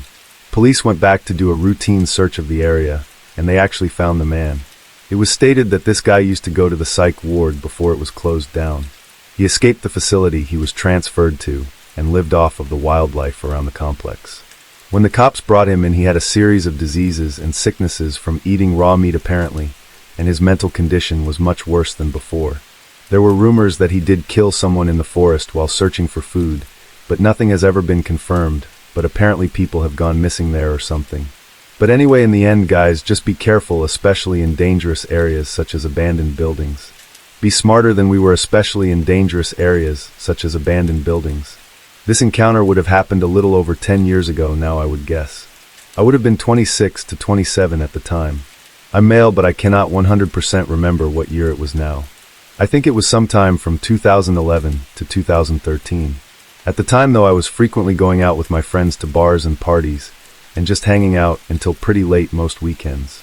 The friend's house that I usually hung out at was on a side street, just off of a main road, where a lot of popular and crowded bars and restaurants were. You had to park on the street at his house, and during the weekend, when it was busy, it was pretty common to have to park a number of blocks away, but the street closer to the bars was pretty nice. If you went a few blocks in the opposite direction, it got a little sketchier at night though. Anyway, after hanging out one particular night, I had to walk back to my car pretty late, which was parked a number of blocks away towards the slightly sketchier area. This was during the winter, so I was wearing some kind of heavy sweater or pullover and a beanie or knit hat. This detail is only important as you couldn't really gather much idea about what I looked like from a distance in the dark, aside from my general height and build, I guess. There wasn't much through traffic, though, as you got further away from the bars, and the roads were pretty dark without any street lights too. As I was walking down the sidewalk, a car started slowly creeping down the street, matching my pace as it pulled up beside me, and then stopped. The window of the car rolled down, and driving the car was an attractive young woman who said that I looked cold, and that I should let her give me a ride to where I was going. She seemed friendly enough. I indicated that I wasn't parked far away, and appreciated the offer, but was going to just keep walking anyways. She then tried really hard to convince me to get into the car with her since it was so cold. No small talk to establish any information about me, mind you, to make sure that I wasn't a weirdo, just asking me to get into the car pretty aggressively. Based on what I was wearing and how dark it was, there was no way that she could really have had much idea about what I actually looked like to possibly find me attractive. And even if she did, I didn't know many women who would pick up a male stranger after midnight when they're alone in the car like that. There were about 10 cars nearby she could have gone to if she just wanted to pick up a guy. There was no reason that I could think of that she would have to resort to driving around offering to pick up strangers. She continued to drive alongside me though, and offered me a ride again, which I declined, and just kept going. I picked up my pace, and she eventually drove off, but as soon as she was a few blocks away, I quickly got to my car and made sure that there was nobody lurking around or close by, but I don't know, the whole scenario just felt so off and didn't make sense to me. I asked my friends about it later, and all of the women agreed they wouldn't offer a random guy a ride at nighttime. They wouldn't offer a random guy a ride at nighttime in that kind of scenario, even if the guy did look like Ryan Gosling. My suspicion is that there was someone laid back in the back seat or something of the car out of view with a weapon, waiting to rob anyone who accepted the ride. I couldn't really figure out any reason that she would be offering rides like that to complete strangers in the middle of the night, as it would be very unsafe for her to just pick up random strangers like that. I just assumed that there had to be something nefarious going on in that car, and I do wonder what would have happened if anyone would have just hopped in there with her. This story happened to me back when I still lived at my parents' house. I was commuting to college at the time and had 3 siblings that also lived at home, my brother and 2 sisters. For some context, we lived on 5 acres in rural Ohio, surrounded on both sides by woods and farm fields. Additionally, during the week, my dad normally left for work at like 2 in the morning, so I had always felt like it was my job to be the man of the house, because he was gone during the times when you would imagine something sketchy happening. However, on this night, because it was the weekend, my dad was home. I woke up to the sound of my brother's voice trying to get my attention. We had separate rooms upstairs, and coming out of our rooms, you would sort of look down over the banister to see our front door, and when I woke up it took me a few moments to get out of the haze and realize what was going on. I looked at the clock, and it was around 2:30 in the morning, and my brother told me that there were 2 men at our front door. Of course, now this is a real wake-up call, obviously, so I was pretty much awake now, but we quietly walk out of my room and peek over to look down at the front door. When we looked, there was no one at the door, but I noticed my parents off to the side at a view of the glass on the front door. I whispered down to my dad, and I whispered down to my dad, and he told me that there were 2 guys who had been talking to each other and knocking on the door. Hearing my dad say this freaked me out even more. I went back into my room and grabbed my pistol, quickly shuffling down the stairs after looking to make sure that they weren't at the door anymore. If they had been, they would have easily seen me coming down the stairs, as it is in direct view of the door. My brother is right behind me as we sort of head over to where my parents are whispering to try and find out what was going on. My parents had woken up to our dog barking apparently, and come out to see these 2 men knocking loudly at the door. At this point we see the men return, and they begin knocking again despite the fact that nobody had come to the door, and our dog is still actively barking. The fact that they were there at this time in a location where houses are spread out hundreds of yards, and still knocking, while the dog was barking, made the situation even more terrifying. After a couple of minutes the men walk away, and we all shuffle across the kitchen into the family room to peek out of the windows into our driveway, which is lit up by our outside light. There was a black Cadillac sitting there, but nobody inside from what we could see. Immediately the question was, where did those guys go? They weren't in their car, and they were no longer at the front door. Unfortunately, we figured out the answer when the handles on our back French doors started jiggling, and they were actively trying to enter the back of our house, which enters into the kitchen. At this point, I just remember my mom frantically saying David as pure terror overwhelmed her. 2 things happened as well. Adrenaline filled my body as I prepared my handgun, horrified at the very real possibility that I might actually have to shoot these men. Secondly, my dad finally grabbed the phone, called the police, and calmly told them what was happening. Thankfully, after a minute of jiggling, they stopped at the back door and disappeared again, only to return to their knocking at the front door. However, at this point several minutes had gone by, and suddenly we saw the local police fly up in multiple cruisers with their lights on. As they whipped into our driveway and front yard, the 2 men bolted away, attempting to run the long way around the house across the driveway. One of them disappeared out of view, but the other one was intercepted by an officer yelling for him to get on the ground. He didn't, and he was immediately tossed and fell on the ground. Some of the officers went around the house after the other guy, and one of them came to talk to my dad as we came out of the front. They ended up finding the other man hiding in my sister's little playhouse in the backyard, and it appears that both of them were drunk or high or something, as one of them had actually hit cocaine on himself. And while they were both arrested that night, we actually never did find out what they were charged with or what happened to them in the end. Needless to say, the whole experience was not fun, and it's definitely something that I do not want to go through ever again. So I, a 26-year-old male, have had what I believe is either 2 paranormal experiences, or maybe my mind is playing tricks on me.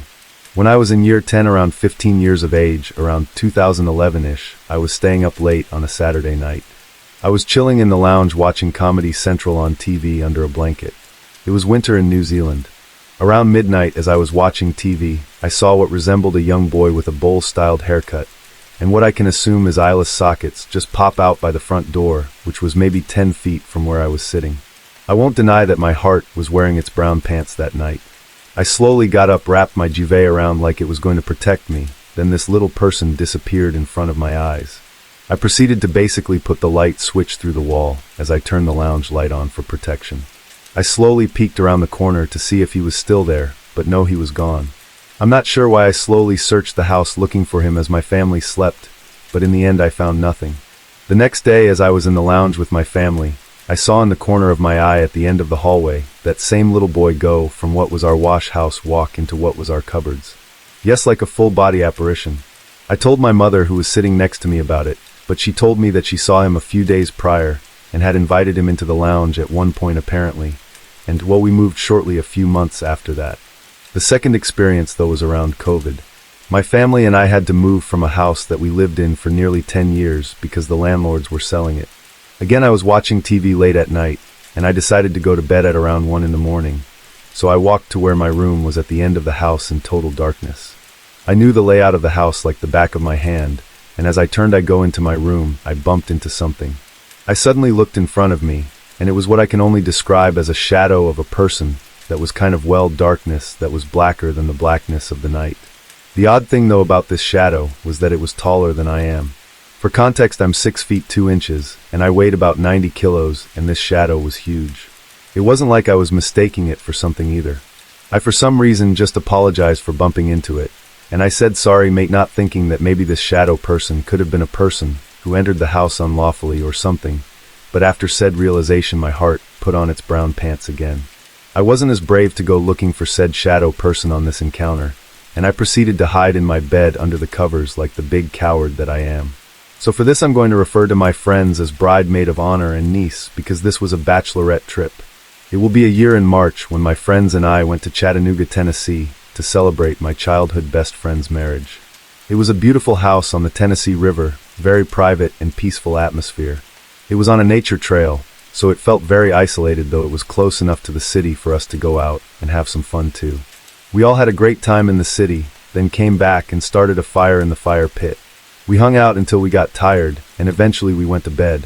We all decided to bunk in the same room that had 3 double bunks and 1 full bed. It was a large room, and we thought that we could all watch a movie together in there, but ended up all deciding that we needed sleep to drive back the next day. As my friends are used to falling asleep early, I'm not, so I was still wide awake as they were sleeping. I got my phone and I started scrolling. I know it's a bad habit, but I had really no other options of reading a book or anything. As I'm laying there, I just get this feeling all of a sudden, and it's not a good one. I have had one paranormal experience before this, and it didn't make me feel scared. I just felt a bit confused, I guess, but this was different. I felt my hair stand up, like that feeling of something with ill intent was near me. I look up at the other bunks, my friends look fine. So I continue scrolling, and I don't get the feeling again, and I look up, and this time I look towards the full-size bed where the bride and her little niece who tagged along were, and I see a dark figure, head bent down, looking down at the niece, and my heart stopped. I couldn't move. I kept thinking to myself that it's just a shadow from the stairway light coming in the room, surely. I look down at my phone, and eventually I get the courage to move my thumbs to text my boyfriend how scared I was, which didn't help considering that he's not a believer in anything of that nature. So he just says that you're just seeing things, but after this I look up, and the figure is gone, which didn't make me feel any better, only worse, because it only confirmed that what I saw was in fact a shadow from something, and not a light in the stairway, or anything. So I jumped off from my bunk and bolted up the stairs and crashed on the couch, and I just felt like a small kid who just watched a horror movie. I also kept hearing what sounded like creaking from the stairs. I thought of the old phrase, it's just the house settling, to try and calm myself. Then I called my boyfriend, and he talked me down, and I thought that he was probably right, but I was still shaken up. Eventually I fell asleep at around 4 in the morning, when the creaking stopped, but woke up at around 6, and I got the courage to go downstairs to get into my bag for clothes, and a few minutes after the maid of honor comes up, and she looks confused and kind of freaked out, and then says, "Hey, did the bride come up here at all?" I said, "When, because I only slept 2 hours, and I've been up since like 6 o'clock. She then says, "Well, I mean, about that time I could have sworn that I saw her up and go up the stairs." I said, "No, I don't think she came up here." She says, "Well, I know I saw someone go up the stairs." Her face was white with fear, and I said, "Did you check the bed?" She then goes back down and looks, and says in confusion she's in bed, and so I just stood in confusion, and said, "Well, what time did you say you saw her again?" And she said that, "Well, only a couple of minutes ago, it's just 6:05, and I said, "Maybe you just heard me, I've been up here since last night." And she goes, "Well, I thought that I saw someone standing between their suitcases in the bed over her niece." That was when my heart dropped, and she knew that I hadn't been there, and I didn't have to say anything at all. My face said it. She knew that I saw her too, and needless to say, we were happy to get out and not investigate. I did feel guilty that I didn't stay downstairs with them to make sure that they were okay after she confirmed what I saw. However, I was convinced that it was just my anxiety, and my boyfriend, being very skeptical, made me think maybe I was just reacting, but the look on my friend's face of pure confusion and fear, it confirmed it for me. I don't know if it's related, but a few months later I learned one of the supposed most haunted places in Tennessee, Hales Bar, is located just 2 miles on the river from this location. Also, there was this really old cabin from the 1800s, and they had decorated it for looks on the property, and it definitely had some weird vibes to it. It didn't help, too, that they had these old pictures inside of it of the owners. I wish I had remembered the name, so I could see if they had any correlation to the Hales Bar Marina or something. But in any case, I won't be going back there anytime soon, that's for sure. When I was in high school, I took a glass blowing course at a remote craft school called Snow Farm. It was located on the foothills of the Berkshire Mountains. It was a 2-week course, and our instructor was this guy in his early to mid-40s, who was really nice, and actually quite ripped as well, but also very friendly. He wore glasses and a tank top to class every day, which revealed these thick scars on the back of his neck and shoulder, as well as a fully tattooed back. The most interesting thing about his appearance, however, was this sort of, I don't know, like super villain-esque scar running from the top of his forehead down across his right eye and ending at the bottom of his cheek. As the class got more friendly with him, a few fellow classmates, and I asked him what his back piece looked like. He took off his shirt and revealed a vibrantly colorful tattoo of a dragon holding a box cutter. When we asked him about the significance of the box cutter, he told us an incredible story that I honestly wouldn't have believed had he not had the scars to prove it. He began by telling us that he was an amateur boxer for many years and was quite familiar with fighting. One day he was approached by a crackhead that started screaming at him and trying to fight. The crackhead was apparently trying to rob him. Our instructor at the time punched the crackhead and knocked him unconscious. He explained to us, though, that when someone is under the influence of crack cocaine, meth, or other intense stimulants, they develop almost superhuman abilities. I have heard stories like this since that corroborate this, and after knocking him out he got right back up and kept at it. He knocked him out a 3rd time, and this time the crackhead pulled out a box cutter and started slashing at our instructor's face, arms, and back. I'm not sure if the crackhead first attacked him from behind, or maybe as he was walking away, or something, because the scars on his back of his neck made it seem like he was slashed by surprise, but he knocked the crackhead out again, this time grabbing the box cutter and stabbing him over and over in the chest with it. He took off his shirt and tied it around his head to prevent the bleeding, and he told us that every time his heart would beat, blood would spurt out from his head, and he then hopped on his bike and rode 20 minutes to the nearest hospital. This story truly sounds like it's out of a movie, but our instructor later explained to me privately that he too was smoking and selling crack at the time. The fight was the result of a crackhead trying to steal his crack apparently, and I asked him if he thinks that he killed the guy, and he said that he had no idea because he left immediately afterwards. I got to thinking about how deep of a blade one would need to pierce internal organs. I'm not really sure, but regardless, I thought that it was the most valid story behind a tattoo that I'd ever heard.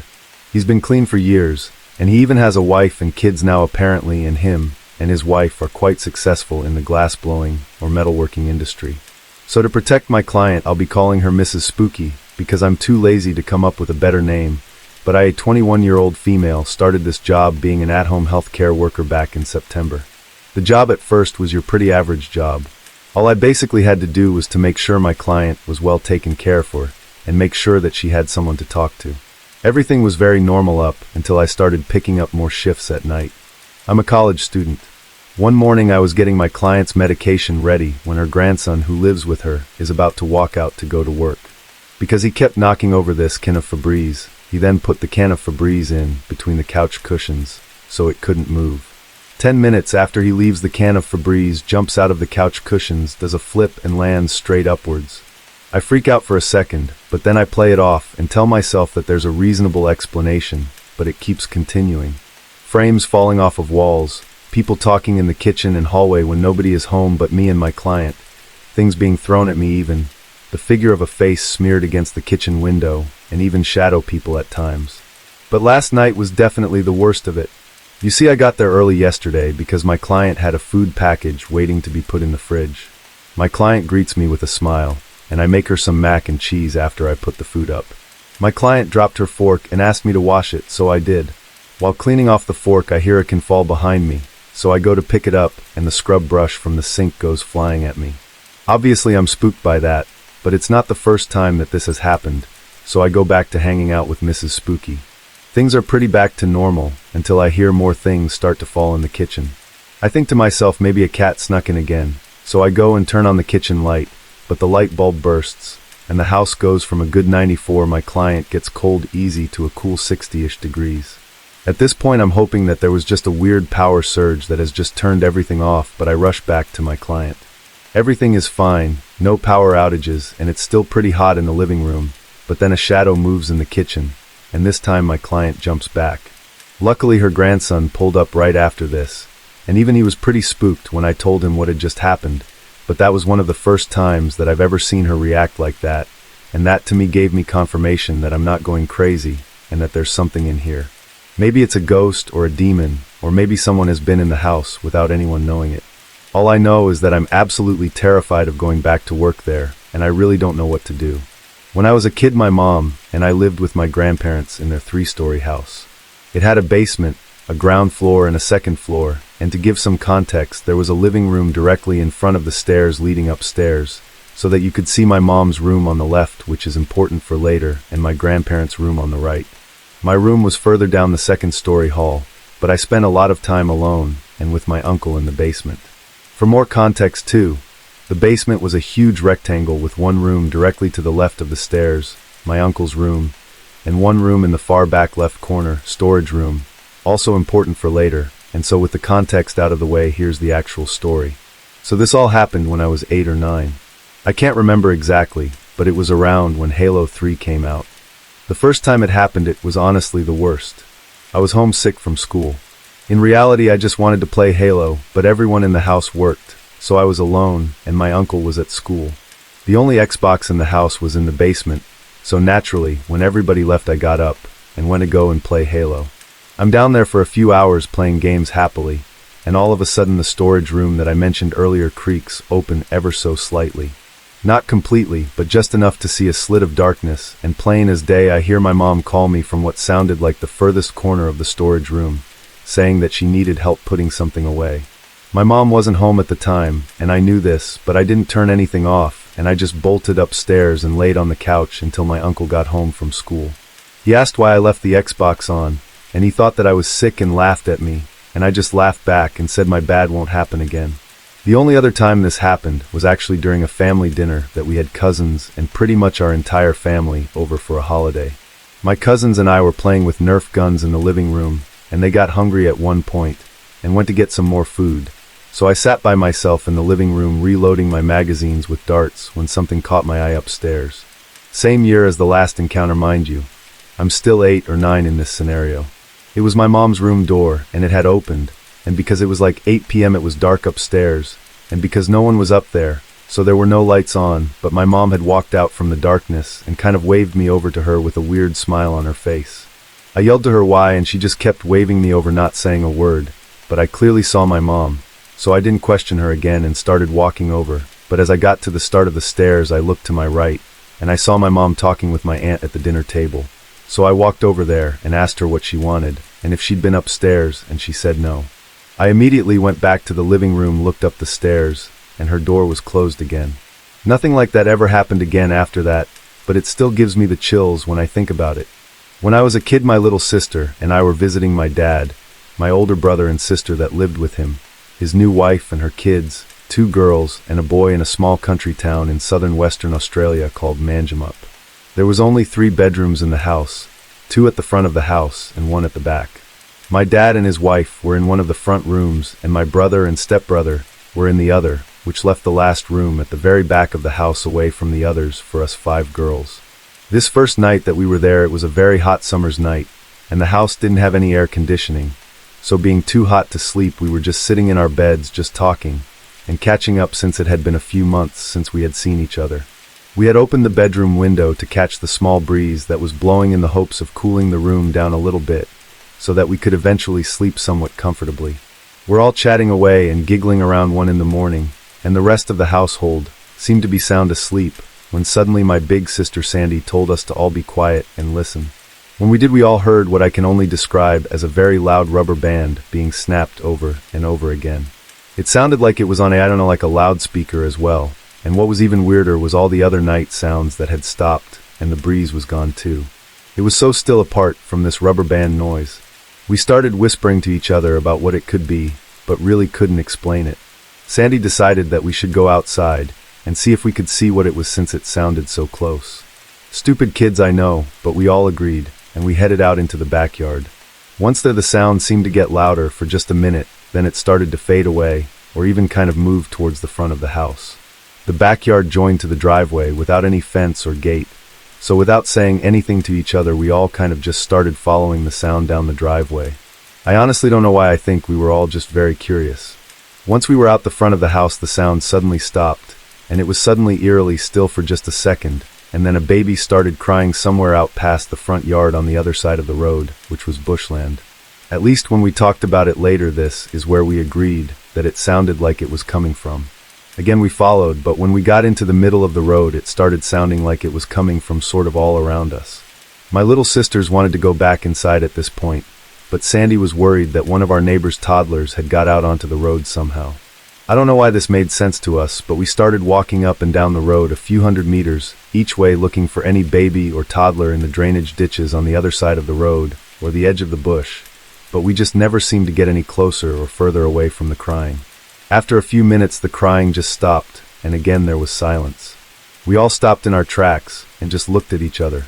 I was holding my breath, but after a couple of seconds, all the normal night sounds and the breeze just started again like nothing had happened. Suddenly, though, we were all absolutely terrified and ran home as fast as we could, not stopping until we were back in bed, and my sister Sandy had slammed the window closed too. After a little bit, we were able to kind of shake off what had just happened and go back to talking, but we never turned off the light or opened the window again that night. We also didn't get much sleep too. For the rest of our visit, we never opened that window at night, no matter how hot it was, which made our dad finally go buy a fan for the room, and we also brought in a lamp that we kept on all night just to make us feel a little bit better. My dad, stepmom, and brothers never woke up and never heard anything like what we did. None of the neighbors' kids had got out or were missing, so they kind of dismissed what we had said happened, apart from telling us off for leaving the house at night. I think they thought that we had just scared ourselves telling spooky stories or something. We never heard either noise again, mind you, and my dad moved the family to another house about 6 months later, so we eventually stopped talking about it. This happened when I was about 12 or 13. I'm 43 now, and to this day I still have no idea what the original sound was from, why we felt like we needed to follow it, or if the baby crying was even related to it. But when I think about it, I still get freaked out. I mean, I just can't help but think that something was trying to lure us out of the house. And if so, why didn't anything happen when we did go outside? If anyone has any ideas on how to explain my experience, or even just what the rubber band noise might have been then, I would love to know, and please do share. It was October 1st. That fresh autumn breeze was in the air. It felt like fall, my favorite season. It was my boyfriend Carter and I's first fall living together in our new home. I wanted to surprise Carter by decorating the place with fall and Halloween-themed decorations before he got home from work one day. I thought it would be cute. I bought a few things from a nearby Marshall's and a few other stores, and I also looked on different apps and websites, most notably Facebook Marketplace. I simply typed in fall decorations, and one listing really caught my attention. It was a picture of a big green plastic container, which contained a bunch of fall decorations. I clicked on it for more details, and more or less it said, "Everything must go. Entire container of fall-themed decorations for sale for cheap." The price was only $20. It was a steal if that entire big container was full of decorations. At the bottom of the ad, it also said, "Selling other stuff, clearing out house. Everything must go, check my profile." So I clicked his profile, looked at some of the other listings he had. There was a weird assortment of things this guy was selling. An allegedly new iPhone for $700, a few articles of women's clothing, and Christmas decorations. There were others, but I didn't go through all of them. The profile itself was kind of low-key. Everything was private. The man's name was Cody, and his profile picture was a close-up of a gray trucker's cap on a guy's head, but his face was covered by the brim of the hat. The cover photo was a blurry photo of a lake. I messaged the profile, and he replied instantly. I asked what kind of decorations were in the container, and he said all sorts. Tableware, outdoor decorations, etc. So I excitedly told the man I would come by them today if he were available. He confirmed he would be around later on, closer to 9 p.m., as that's when he'd get home from work. He sent me an address. I looked up the address on Google Maps Street View. It was not in the best town, honestly, but the house looked completely normal. 2 cars in the driveway in the Street View picture, lawn kept nice. So I agreed to meet.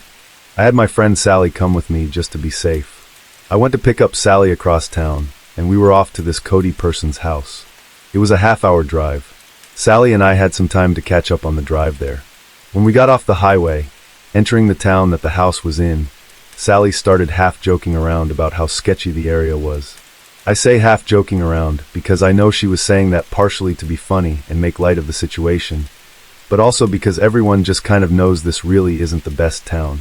It was dark out though, so honestly we didn't see much besides street lights, traffic lights, and some storefronts. As we got closer, I saw my phone screen turning on as it vibrated in the cup holder of my car. At the next light, I checked my phone and saw that it was messages from Cody on Messenger. He said, "When you get here, you can come right in." I showed it to Sally, and she said, "What the hell?"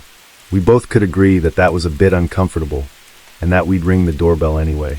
We pulled up to the house, and surprisingly, there were no cars in the driveway.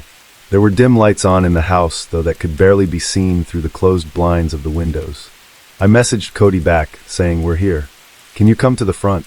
Sally and I both watched the house as I waited for a response, and then we both noticed at the same exact time, at one of the windows, the blinds slightly shift, indicating someone was watching us through them. Then, just as quickly as we noticed it, the opening in the blinds closed. A few seconds later, the front door opened, and Cody messaged me back, saying, "I'm at the door. You can come in." It was a bit of an unsettling situation, and I was just happy I brought Sally along. The two of us got out of my car and walked closer to the front door. Before getting too close, I called out Cody's name a few times, only to get no response. Sally whispered we should leave. I took a few steps closer and said Cody one more time really loud, and there was no response. I turned and whispered, "Let's go," and we started walking back to the car, when suddenly I heard a guy say, "Hey, yes, I'm here inside." We turned and saw a man at the doorway, but only about half of him. He was like peering only half of his body around the door. He waved us inside. Sally and I cautiously turned back and started walking back to the door. As I got closer, he fully opened the door, but then also walked out of view. We walked up the steps and into the house, keeping the front door open, and right away got hit with a strong scent, like that cotton scent from an old person's house mixed with something very unpleasant. We heard fast and heavy footsteps moving away into another room, followed by his voice saying, "It's over in here, come here." His voice was freakishly deep, like it was intimidating. I made sure Sally was right by my side before entering the adjacent room. We were faced with a very weird sight. A dimly lit living room with a depressing pinkish-red carpet and really old-looking furniture. But the smell in this room was putrid. It smelt like actual death. In the middle of the room was a red container with a green lid on top of it. There was this Cody man standing just over the container. This was the first time I got a good clear look at the man, and he was not a friendly-looking man. He invited me over to come open the container. I took note of the fact that this container was not the same color as the green container that was in the picture on the Facebook ad. It also was a completely different shape from the looks of it. I asked him to open it himself, and he said, "Well, you're no fun."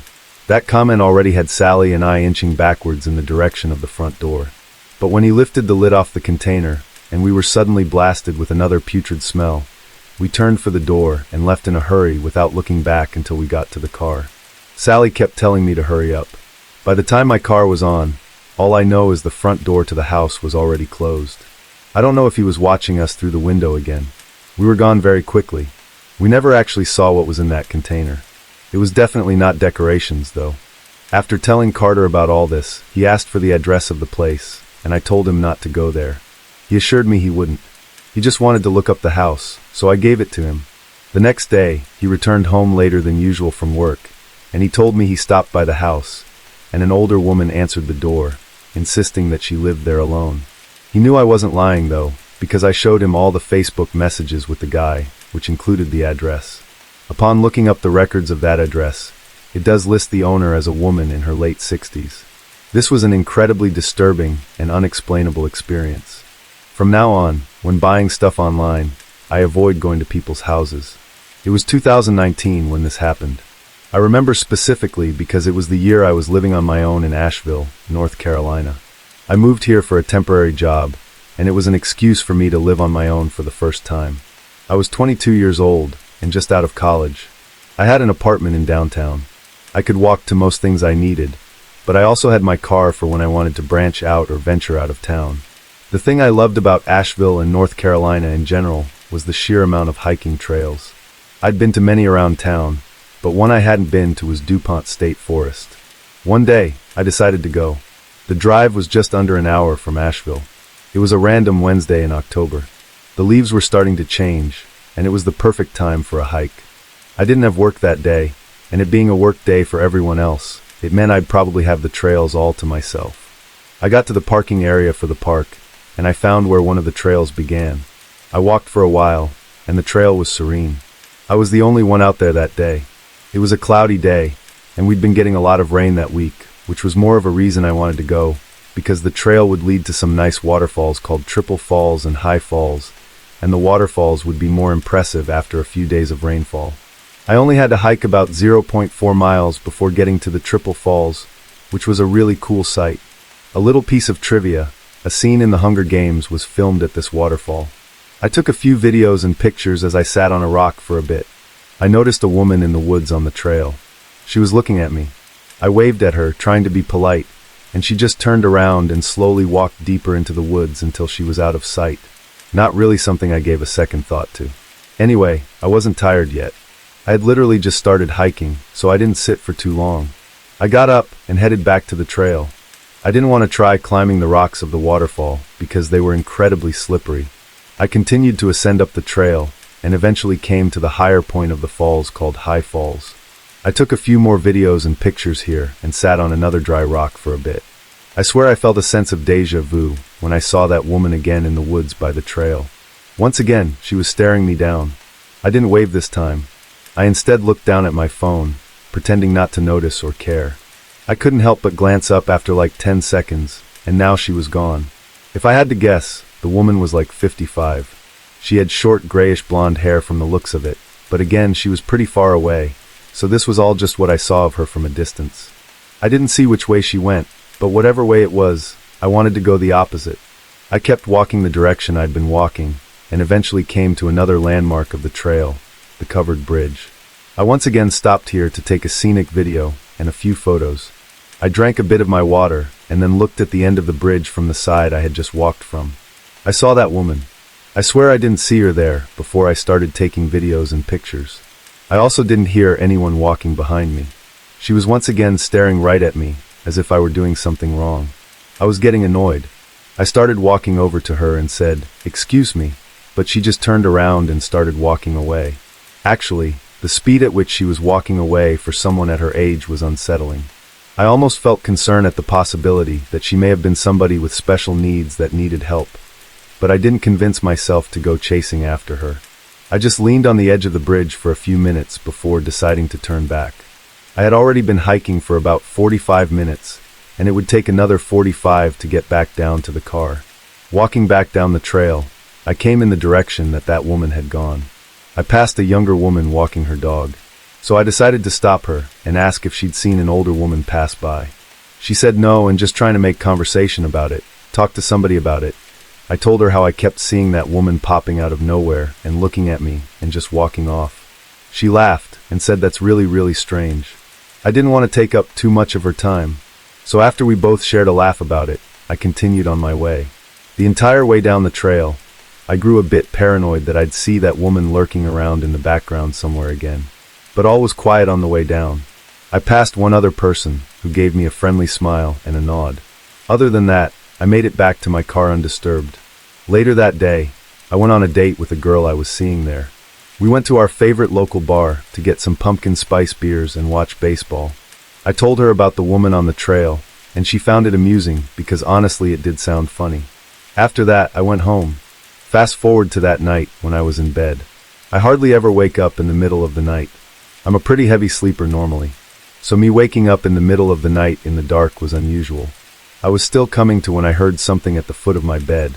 I looked up and saw the figure of a woman at the foot of my bed. I felt as though my insides had just fallen out of my body. I started screaming so loud that I'm sure my neighbors could have heard it even with the windows closed. I started crawling against my headboard, trying to distance myself as much as possible from the female figure at the foot of my bed. Then she just turned and walked out of the room. I stopped screaming, now more so trying to just catch my breath and slow my rapidly beating heart. I flicked on the lamp and started shouting, "Who's there?" I listened, but there was dead silence. I grabbed the knife I had in the nightstand next to my bed and jumped out of bed. I flicked on every light switch I passed until the entire apartment was lit up. There was no one there. Not in the closets. Not behind a couch. Not under any beds. So I called my father. I didn't know what else to do. I needed to share what just happened with somebody. My father groggily picked up the phone, and after explaining to him, he said I must have hallucinated it while I was still in my half-asleep state. He said I wasn't fully awake yet, and so I could have been seeing things. I knew deep down he was probably right, but it didn't make the image I saw any less real-looking or horrifying. And then I told him about the woman in the park and how the figure at my bed actually resembled her. He said if anything that further proves his point, that my brain conjured up a familiar image from earlier that day. Somehow I went back to sleep that night with my bedroom door barricaded with my dresser, just in case. It wasn't until 2 days later that I heard from my mom that her sister in Germany died. I'd never met my aunt. She'd been basically estranged from my mom, as she hadn't left Germany in over 25 years. My mom and uncle flew to Germany to attend the funeral, and it wasn't until she got back home, and I saw the prayer card with my aunt's face on it, that once again I felt like my organs dropped out of my body when I realized she looked identical to the woman I saw on the trail that day and hallucinated at the foot of my bed. This story shook my whole family, especially because I told my dad about all of it and the hallucination before we even got news of my aunt's passing. I was born a Catholic, but never found myself to be super religious after confirmation.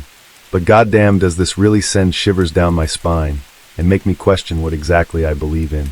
My friend Carlos and I like to do stupid things together. We've been friends since we were 10, and when we were 21, we became roommates.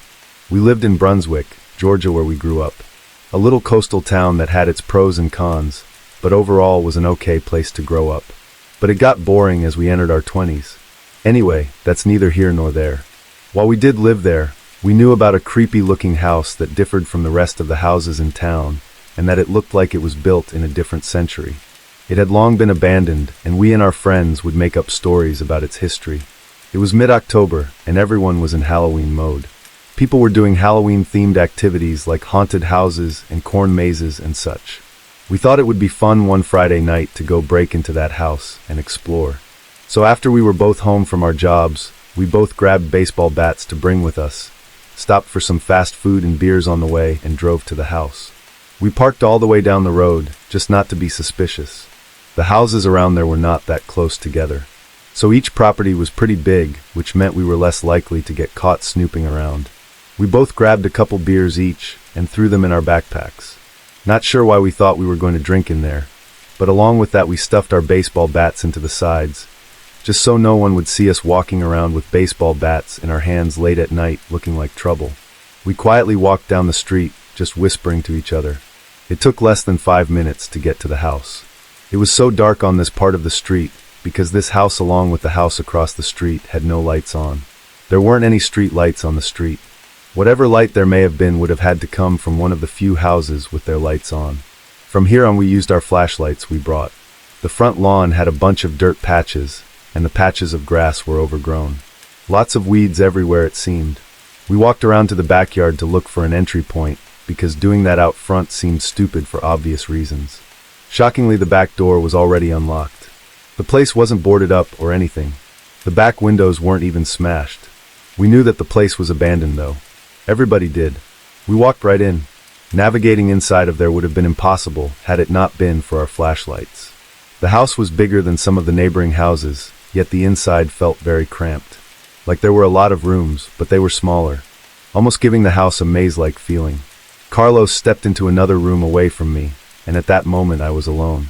I heard his voice say from another room, "Yo, there's still furniture everywhere." I responded, "Yeah, this place must have been abandoned in a hurry." Everything seemed ancient, like furniture in my grandma's house, only not used in years. I walked around the first floor some more, and came to a tiny corridor with a few doors that led to bedrooms. I entered one of the bedrooms, and it was incredibly cramped. The bed took up 80% of the room. I went through some of the drawers in the dresser, but they all seemed like they'd already been gone through. Same with the closet. Anything left behind besides this old furniture just looked like junk. I heard Carlos say he's going upstairs. I said back, okay. We were speaking at a volume that was just loud enough for each of us to hear. After checking out the other bedroom down on the first floor, which was equally cramped, I went back out to the corridor. There were two other doors, one that led to a bathroom, and then when I opened the final door, I was looking down a long stairway to a basement. I decided, fuck it. I'm walking down. I started descending the steps, each step squeaking and cracking under my weight. I got about halfway down the steps when I realized there was a faint glow coming from down there. I turned off my flashlight, and yes, there was still a little faint glow coming from down there. I should have turned and left in that moment like any normal person, but I do stupid things. Like I die first in a horror movie, most likely. I continued down the stairs with my flashlight off, and when I got to the bottom, I looked around the walls separating the stairs from the rest of the basement, and I saw what was just barely lighting up the room. It was two tall candles sitting on a table, but that wasn't the first thing I noticed. What I saw first was what was next to that, and it was some kind of sofa rocking chair, and it was rocking. Someone was seated in it. It was facing away from the stairway. All I could see was a hand on one of the arms of the chair. I had to get out of there. I started going back up the stairs as quietly as I could, with each crack and squeak causing me to cringe in fear. I was halfway up the stairs now. I looked back down and could still see the faint glow of the candles, so I continued as quietly as I could. I was almost to the top, and one stair creaked especially loud. I paused for a moment, clenching my teeth so hard. I proceeded up the final steps and made it to the top. I turned to shut the door, but I noticed it was pitch black down there now. The thought of the candles having been put out sent a shiver down my spine. I quietly closed the door, and then I tiptoed around this cramped maze of a house until I found the stairway going upstairs. I stood at the bottom of the stairs and quietly called up to Carlos. He wasn't responding. I sighed and started quietly going up the stairs, repeating Carlos's name. Still no response. I had to go all the way up to the top of the stairs repeating his name, and he still wouldn't respond. So I said, "If you're trying to scare me, stop joking around. There's someone in the basement. We need to get out of here." That got his attention because he stepped out from a dark room and asked if I was serious. I told him I'd explain outside, but that I'm not kidding. He followed me down the stairs. I was trying less so to be quiet now, because I just wanted to get out of that house. We were heading back to the back door where we entered, but when we passed the corridor of the basement door, we both saw the silhouette of a man standing in front of the door. The time for sneaking around was over. I kept repeating, "Just go," as we booked it outside and ran for my car. We made it to the car in like 30 seconds. I was already winded by the time we made it back. I backed the car off that street and started driving us home. In the car ride was when I explained in detail what I saw. All Carlos kept saying was, "Yo, what the fuck," to everything I said. He was in just as much disbelief as me. So while no, I don't think anyone legally lived in that house, I do think someone was squatting in there down in that basement. Who knows who it was? Honestly, who cares? I just never returned anywhere near that street.